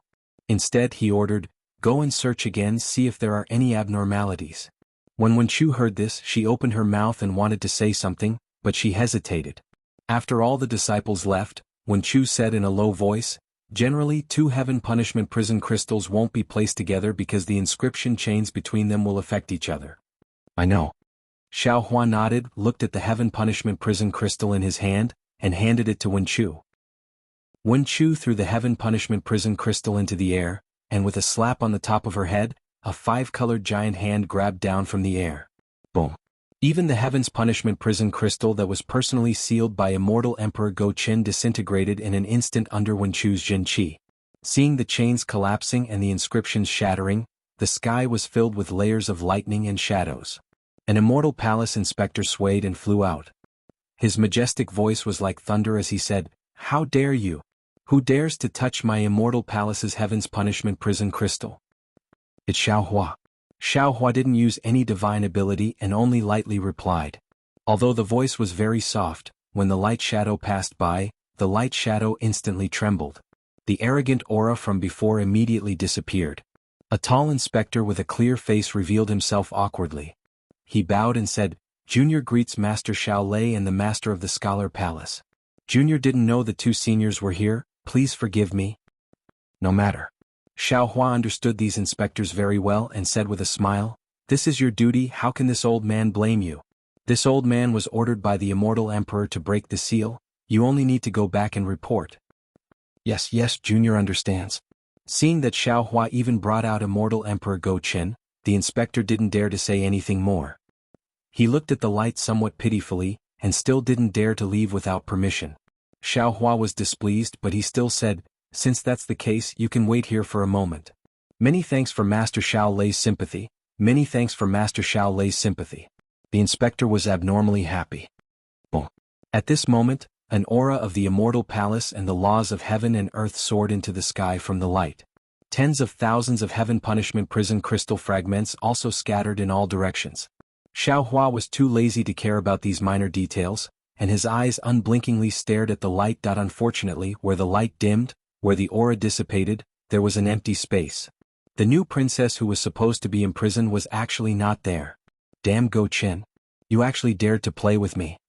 Xiao Hua roared angrily. Looking at the horizon, the inspector next to him, who was about to use his divine ability to collect the heaven punishment prison crystal fragments, trembled in fear and stopped on the spot. Let's go. How could Xiao Hua be willing to accept this? He urged his body to rush into the abyss, and Wen Chu naturally followed him. Seeing that a Master Xiao Lei and an immortal master had left, the inspector shrunk his neck and hurriedly collected the heaven punishment prison crystal fragments, then hurriedly urged the light to leave this dangerous place. Wen Chu was right.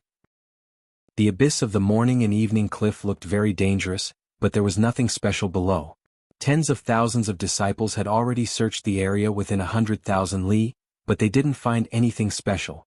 Even when Xiao Hua used his divine ability and used his delirium-piercing Dharma eye to search inch by inch, he still didn't find a second heaven punishment prison crystal. Damn it! Xiao Hua roared angrily on the morning and evening cliff. At this point, how could Xiao Hua not know that he and the four great clans had fallen into immortal Emperor Go Qin's trap? However, he could only curse here. He wanted to attack the immortal palace again. But he couldn't. This was because immortal Emperor Go Qin had clearly stated that Xiao Hua needed to find Princess XN himself. If he found the real one, then it was his fortune. If he found the fake one, then it was his own incompetence. At this moment, Xiao Hua understood even more clearly that even though he used the karmic hand, immortal Emperor Go Qin must have used a divine ability to reverse yin and yang. The information Xiao Hua obtained through the karmic hand was only a smokescreen released by immortal Emperor Go Qin. As for the Nangong clan and the four great clans, Xiao Hua believed that even if they didn't know anything about foresight, as long as Princess Qing was there, with her jealousy towards XN, she could casually release some misleading information to lure Nangong Tianji to the morning and evening cliff. Don't worry, fellow immortal. Even though Wen Chu was also a bit anxious, he still comforted Xiao Hua. Princess XN has been sealed inside the heaven punishment prison crystal for several hundred years, there is no need to rush now. Right now, attacking the immortal palace is meaningless. We should return to the soaring dragon mountain range first. The sutra seeking extreme bliss is about to end. Isn't immortal Emperor Go Qin going to the town of longevity? I will wait there to block him. Block? When Xiao Hua heard Wen Chu's words, the gloominess in his heart disappeared and he smiled. Immortal friend's use of the word block is very clever. Of course. Wen Chu's eyebrows danced and it was a bit exaggerated as he said, the Buddhist sect has the Maitreya Buddha, the demon race has the heaven-defying lightning phoenix, the immortal palace has this old man, and the Taoist sect has the fortune gate sect master. If facing immortal Emperor Go Qin together, what is it if not block? Ah, let's go. We will return to the soaring Dragon Mountain range.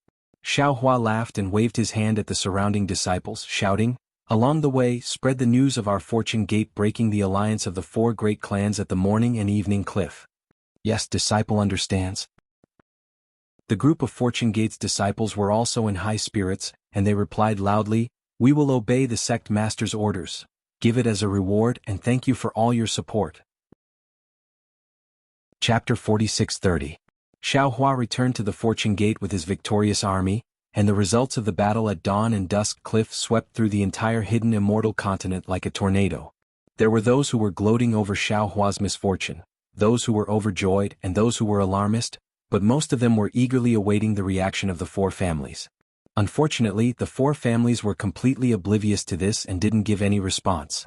Zhai Xinglu, on the other hand, announced the details of the battle in full detail, and even revealed the source of the enmity between Xiao Hua and the 4 families. Not only did Zhai Xinglu earn a lot of primordial stones, but it also aroused the hatred of the female cultivators of the hidden immortal continent. Although Confucian cultivators emphasized the parents' orders and the matchmaker's words, which woman didn't yearn for a beautiful, eternal love? Who didn't want to find a partner who could be with them for eternity? Why had the tender emotion sword become the #1 weapon of Confucian cultivators? Wasn't it just the story of an infatuated woman and a heartless noble from the immortal palace? Now, a grand ascension stage human cultivator was standing right before their eyes. This man had fought his way to the southern heavenly gate all by himself, and he had fought against the 4 most ancient families of Confucian cultivators by himself. He had done all this for the sake of the love in his heart and to give his lover a lifetime of happiness. How could these women not be convinced? Thus, before Xiao Hua had even returned to the Fortune Gate, countless stories had already been told. Xiao Hua's handsome, stalwart and infatuated image was tens of thousands of times more arrogant than that of a grand ascension stage human cultivator. Xiao Lei, Xiao Longshire, the Fortune Gate, the soaring Dragon Mountain ranges, the Xiao Nation, and the new princess had become a must-have topic of conversation, and they were even more famous than the sutra seeking extreme bliss. Even though the Tao Gate's chances of prosperity were still very slim, Xiao Hua's rise had already been revealed to the world. Xiao Hua naturally received this news as well, and he knew that Bian had done this on purpose. A wry smile appeared on his face, and he had to admit that this method was quite effective. In fact, he felt that the influence of this method was definitely not inferior to that of a grand ascension stage human cultivator. Fellow immortal.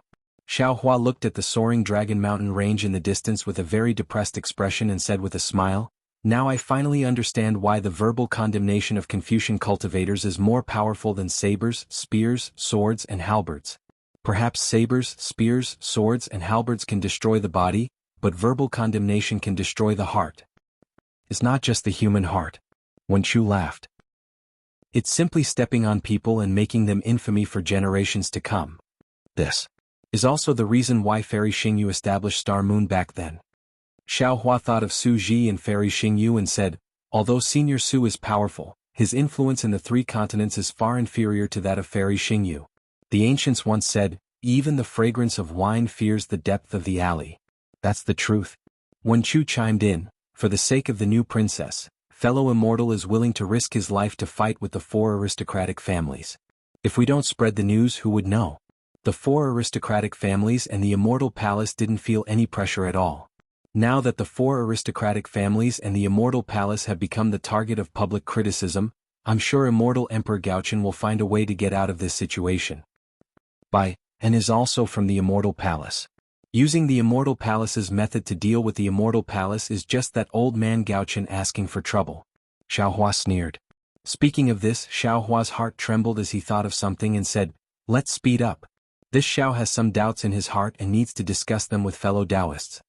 Just as Xiao Hua approached the soaring Dragon Mountain range, the celestial being and the others came to greet him. In fact, they were not much earlier than Xiao Hua, but Xiao Hua was able to slow down, while the celestial being had returned a few days earlier. Xiao Hua received the Kunlun mirror that was returned to him by a heavenly being. Before he could say anything, the group of disciples who had stayed behind bowed respectfully. Looking at their high spirits, they naturally knew about the Fortune Gate's victory. Xiaohua put away the Kunlun mirror, helped the disciples up, and gave them a few words of encouragement before entering the Fortune Gate Palace. Xiaohua sat down on the jade chair. First, he let out Yu Zhongquan and the other disciples, then he asked Taoist Witch and the other clones to come out. When Taoist Witch came out, there was nothing unusual. When Archfiend Shi came out, the entire soaring dragon mountain range was suddenly covered with golden and black stripes. The moment these stripes appeared, more dragon stripes appeared, and when the dragon stripes changed, more green stripes appeared. Layer after layer of the laws of heaven and earth came surging over like waves. Although the laws of heaven and earth were surging, the disciples couldn't sense them. Most of them were looking at the ripples in the sky, feeling puzzled. This is? Xiaohua was greatly shocked. He hastily summoned the mirror of Kunlun and was about to rise to his feet from the jade chair. Right at this moment, all the Tao of heaven and earth poured down, falling right onto Reverend Yun Shi Fiend, Taoist Wu, and even Wen Chu, causing ripples to appear on her body. Ah! Xiaohua felt as if he had lost something but also gained something more. He suddenly understood. He cupped his fists and said, "Congratulations, fellow Taoist." Reverend Yun, Archfiend Shi, and Taoist Witch stood quietly in midair, not saying a word. The disciples were also silent as they waited quietly. After the time it took to finish a pot of tea, Archfiend Shi said, "Kaka, I understand now. This is..." Xiaohua didn't wait for him to finish. He waved his hand and silenced the surroundings. Reverend Yun opened his eyes and raised his dragon head. With a thunderous voice he said, "So, this is a dragon. I understand now. The dragon cleansing pool is just the body of a dragon. The so-called dragon nature is far from what I thought." That's right. At this moment, the green gleam in Taoist Witch's eyes slowly faded away as he said, "My Tao is not your Tao, my heart is not your heart, and my nature is not your nature." Xiaohua was happy as well. He turned and looked at the disciples, then waved his hand and said, "You may leave now." Yes, disciple congratulates the sect masters. Although the disciples didn't know what was going on, they knew it was a happy occasion. Therefore they bowed and congratulated before leaving. After all the disciples left, Xiaohua looked at Lightning Reverend and Celestial Being. Both of them were confused, not knowing what was going on. "Fellow Taoists, don't you feel anything?" Xiaohua was puzzled, so he reminded them. No.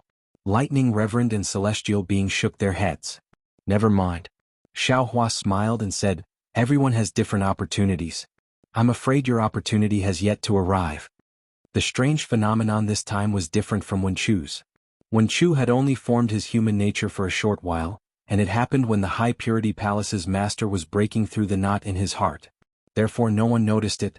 On the other hand, Taoist Witch, Reverend Yun and Archdevil Venerable Shi had formed their own natures, and they only stopped after an hour.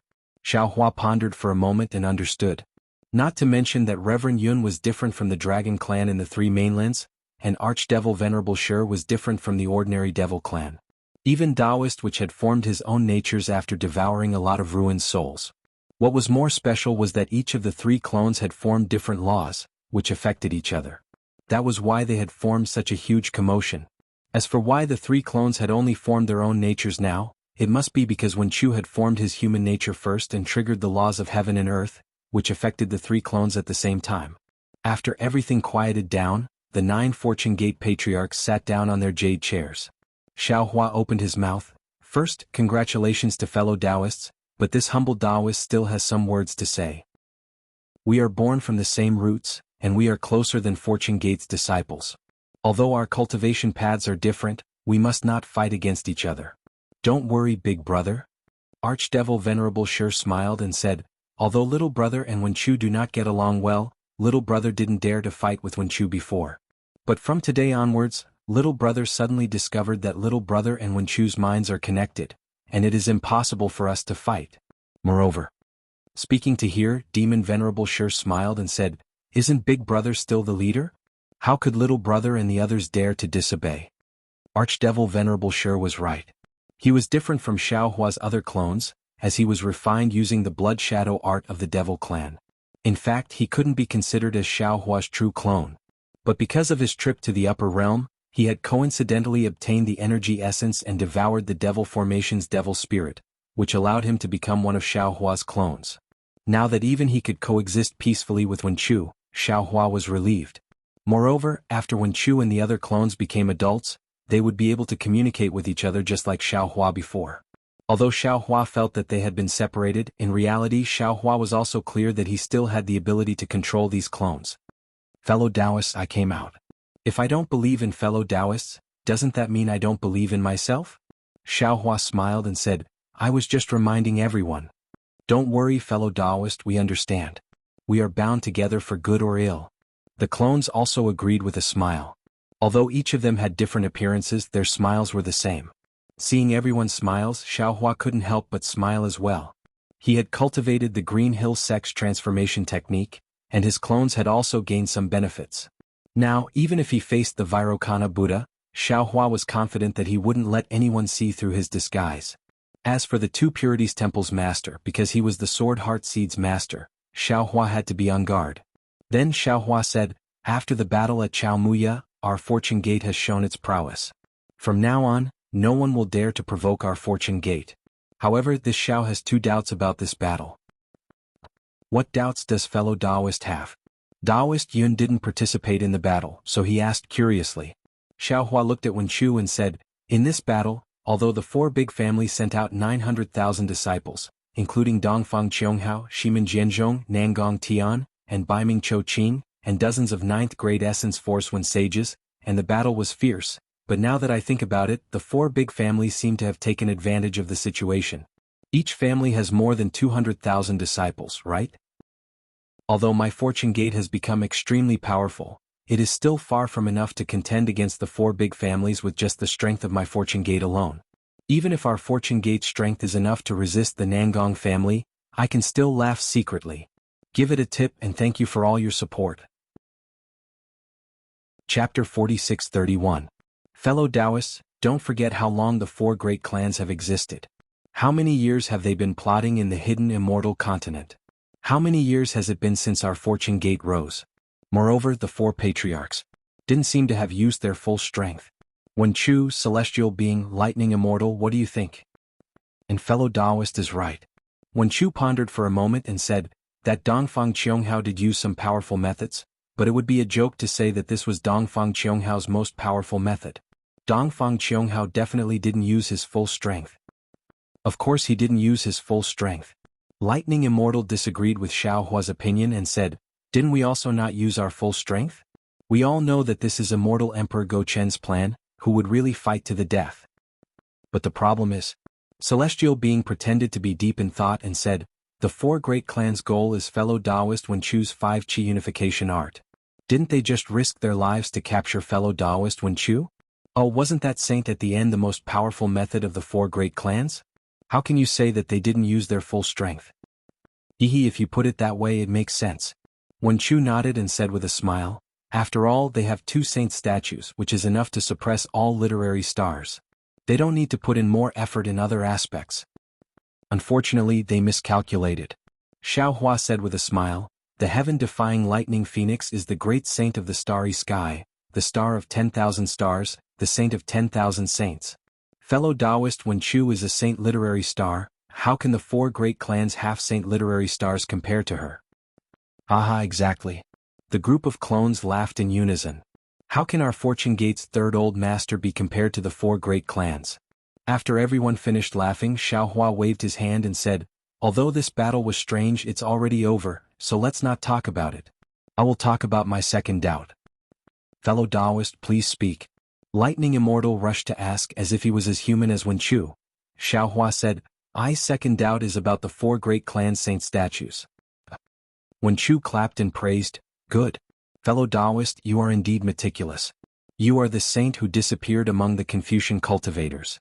Even with my current cultivation, I don't know where this saint disappeared to. Now that he suddenly appeared in the saint statue of the four great families of the hidden immortal continent, it really gave me a shock. I am a very mysterious saint. Xiaohua looked at the puzzled faces of the Thunderbolt Immortal and the others and explained, of course, it can also be said that the Confucian cultivators can avoid him, making him disappear from the sight of the Confucian cultivators and the world. Strange. Why is that? Sage Thunderbolt asked. Xiaohua muttered to himself for a moment, then said regretfully, In the ancient records of Confucian cultivators, there are very few records about Laozi. However, even these few records are extremely important, making people feel extremely shocked. Xiao Hua explained, Laozi wrote 37 chapters of the Tao chapter and 44 chapters of the Virtue chapter. Together they were called the Tao Te Ching.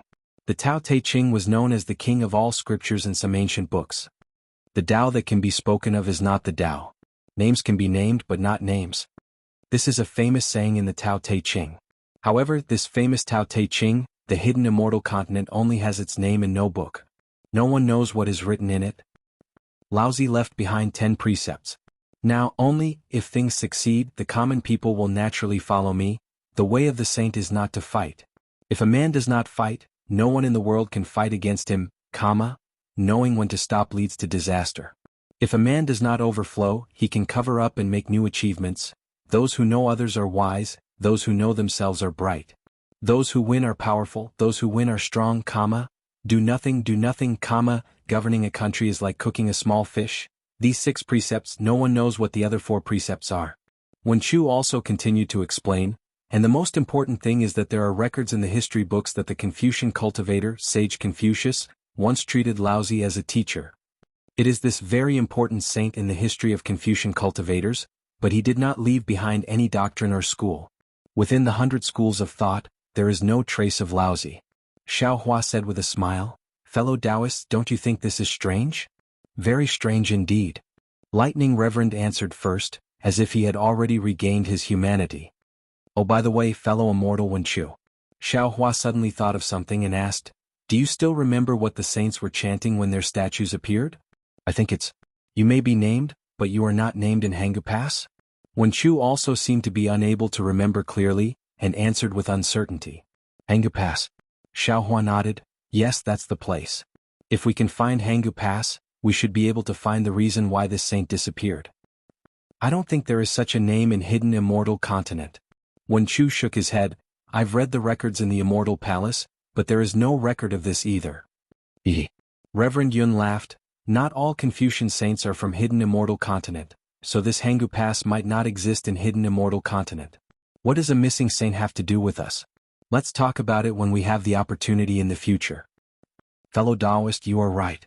Xiao Hua nodded, let's cultivate in silence for now. After the sutra seeking of extreme bliss is over, Reverend Yun will take charge of the Fortune Palace, and we will go and see old man Gaochen's face. Good. Wen Chu clapped his hands, fellow immortal Lei Ting and I have always wanted to listen to the heavenly Tao and Karma talk. Let's part ways here. After saying that, Wen Chu and Reverend Lei Ting's figures swayed and entered the space, where they continued to cultivate and comprehend.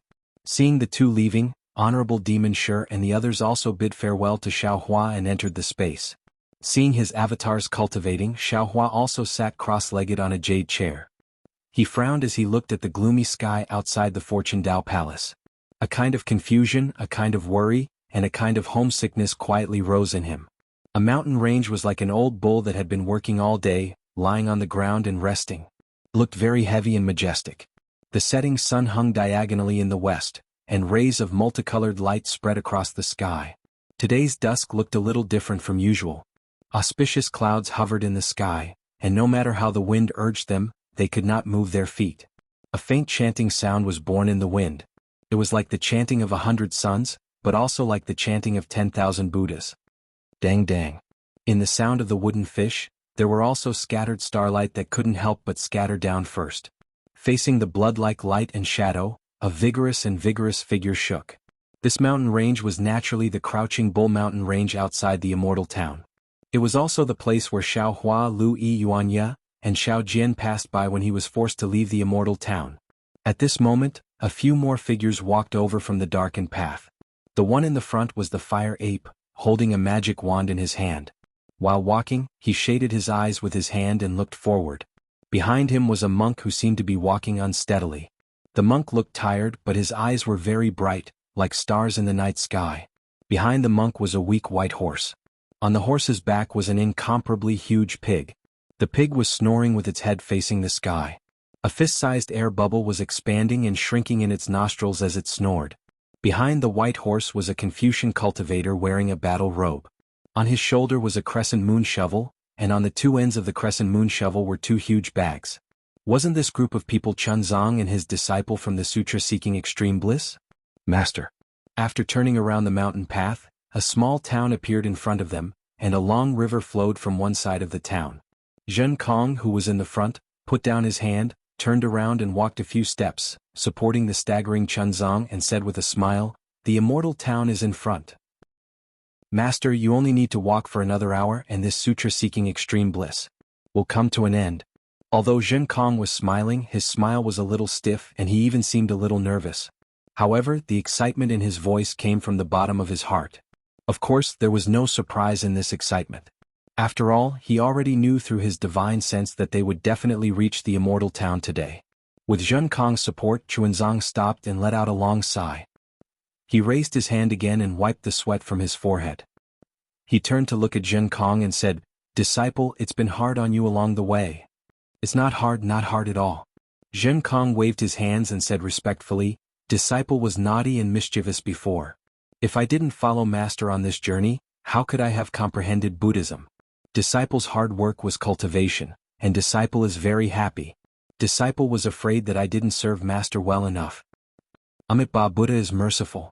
Chunzong chanted Buddha's name and said, "The sea of bitterness is boundless, turn back and the shore is at hand. Disciple, you were able to wake up and turn back in time. This is Buddha's great strength and it has nothing to do with Master." "Yes, Amitabha, Buddha is merciful." Zhen Kong imitated Chunzong. He chanted Buddha's name and he seemed to be doing it. This fire ape really has a change in personality. On the white horse, Zhenjie turned around and sat up. Dragon horse Zhenfeng didn't wait for Zhenjie to raise his hand and immediately turned smaller so that Zhenjie could sit more comfortably.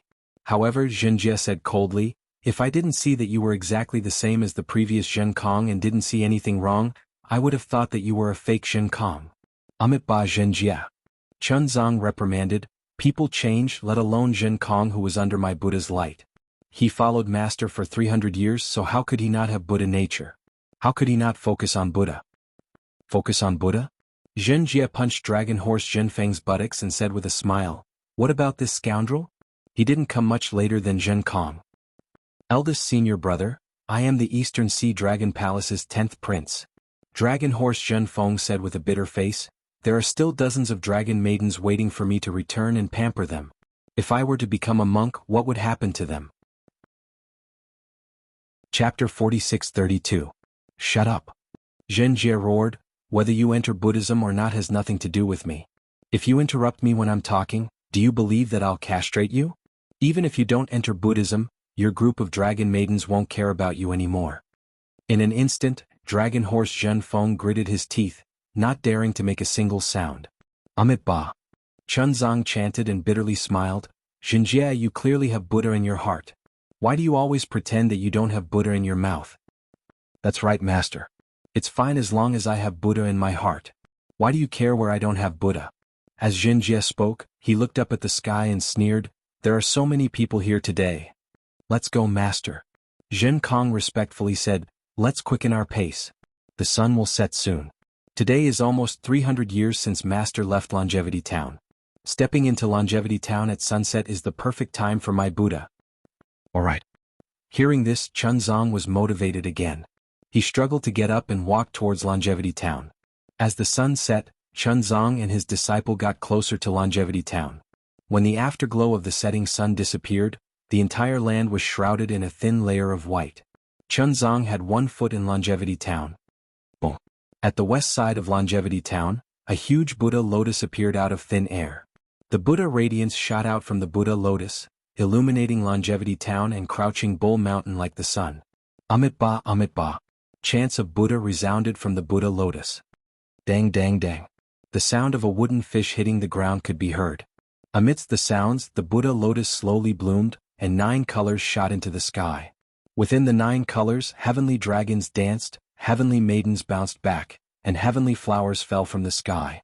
Scenes of Buddhas and small kiliacosms were born and extinguished in the light. Namo Amitabha. With a loud Buddhist chant, the Namo Dipankara archaic Buddha world exalted revealed his Buddha form from the void. In front of him, the Namo Wisdom Manjushri Bodhisattva placed his palms together with a smile on his face. Behind the Buddha and Bodhisattva, There seemed to be countless arhats, giants, and other dharma protectors accompanying them. Boom. Just as the Western Buddha Lord appeared, a clear sound came from the eastern horizon.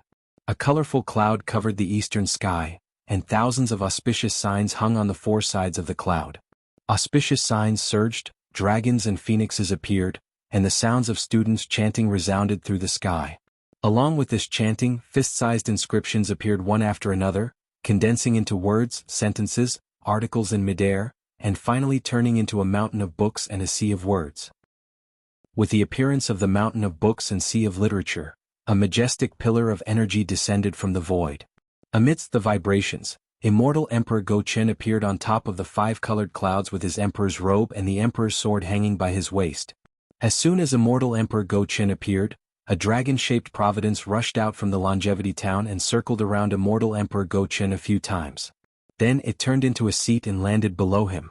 As Immortal Emperor Go-Chen sat down, Tai-Bai Jinxing, who held a horsetail whisk, and Sun Jian, who held a three-pointed, double-edged saber, appeared beside him. Around the clouds, the generals of the Sun Palace also appeared with their weapons in their hands. Boom! With the appearance of the Eastern Immortal Emperor, another loud rumble came from the north of the Longevity Town. At this time, the northern horizon was filled with stars and countless pillars of light descended, shaking the entire sky. Under the stars and moon, two demon race great sages that were several thousand feet tall appeared. Weren't they the heaven-defying Thunder Phoenix and the Golden Rock? As soon as the two demon race great sages appeared, the starlight within 100 miles instantly gathered. Although they didn't bring any other demon race members, nor did they have the Immortal Palace or the Thunder Monastery's ceremonial guards, the starlight was like an ocean, revolving around the two great sages' bodies in a profound manner. The majestic and boundless aura they exuded was comparable to the Immortal Palace and the Buddhist sect. Amitabha. Greetings, benefactors. The Dipankara archaic Buddha placed his palms together and bowed. This emperor greets you as well. Immortal Emperor Go-Chen stood up from his seat and bowed. The Phoenix Sage and the Rock Sage transformed into their human forms and bowed as well. Greetings, everyone. After the Confucians, Buddhists, and demons of the three continents finished their greetings, Immortal Emperor Go-Chen spoke again. 300 years ago, we watched Xuanzang begin his Nirvana Sutra seeking.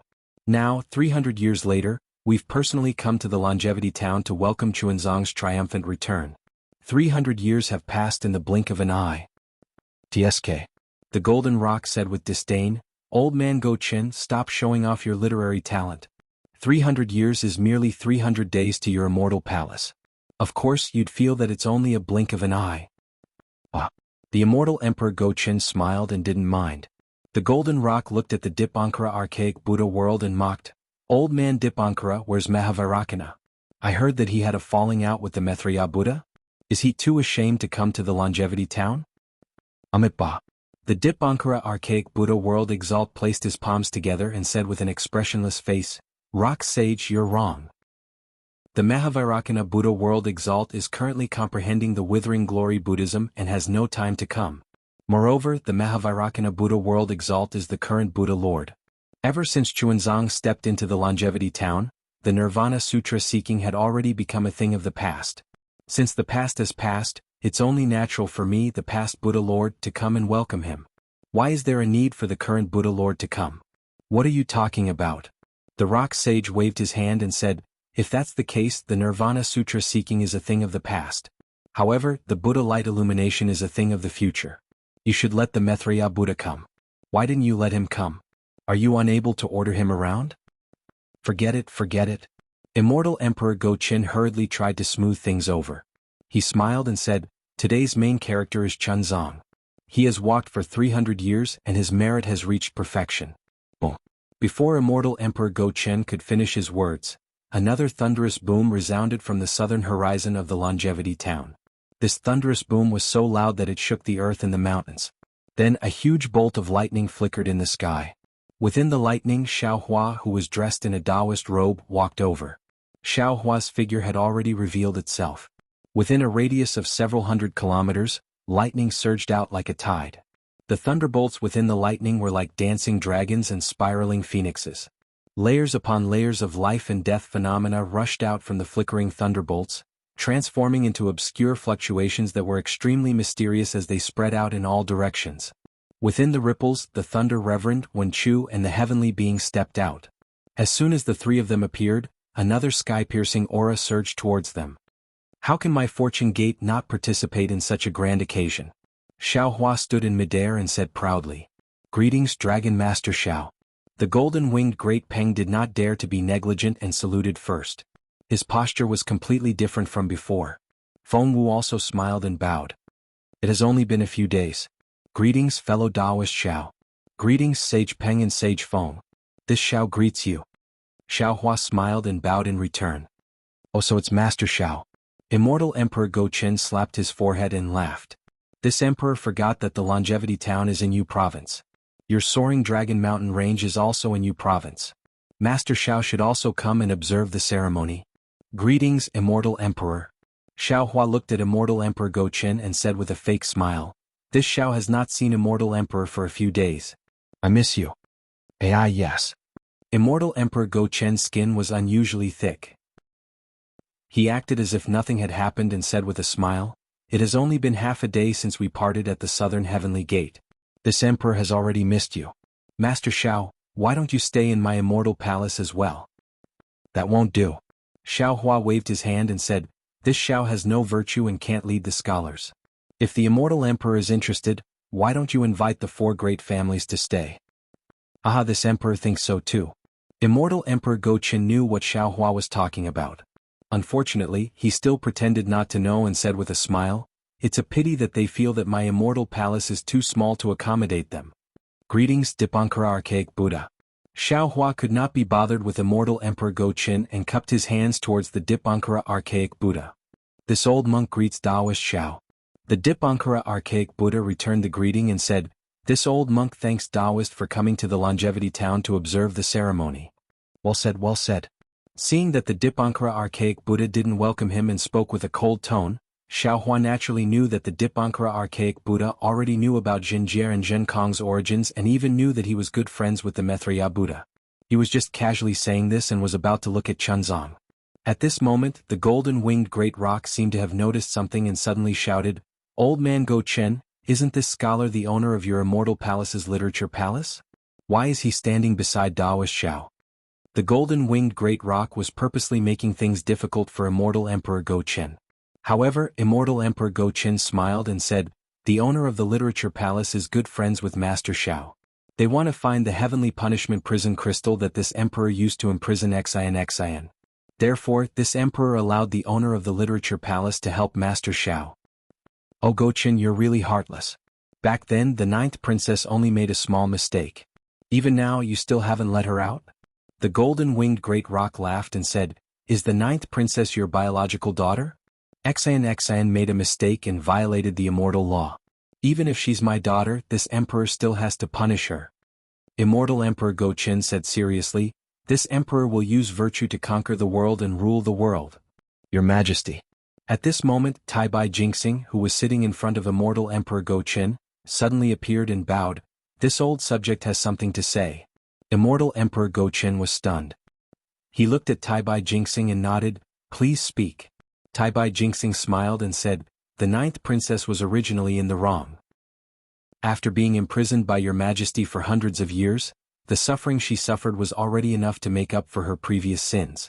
Moreover, this huge mistake has been made up for, and the 5 Qis unification art has reached perfection. In addition, today Chunzong brought his disciples back to the Longevity Town, and the sutra seeking extreme happiness has also reached perfection. My immortal palace can be considered to have 2 simultaneous blessings. Today, this old subject boldly requests your Majesty to let the 9th princess out. Isn't this a good thing? Vote, gift, and thank you for all your support. You're tuning in to the Han Li's Wuxia Adventures YouTube channel. We're so grateful for your support, and don't forget to subscribe to join us on this incredible journey through captivating stories. Your generosity through donations truly makes a world of difference, as it's the primary source of revenue that allows me to expand and enhance this channel for you. Thank you from the bottom of my heart for being a part of this adventure.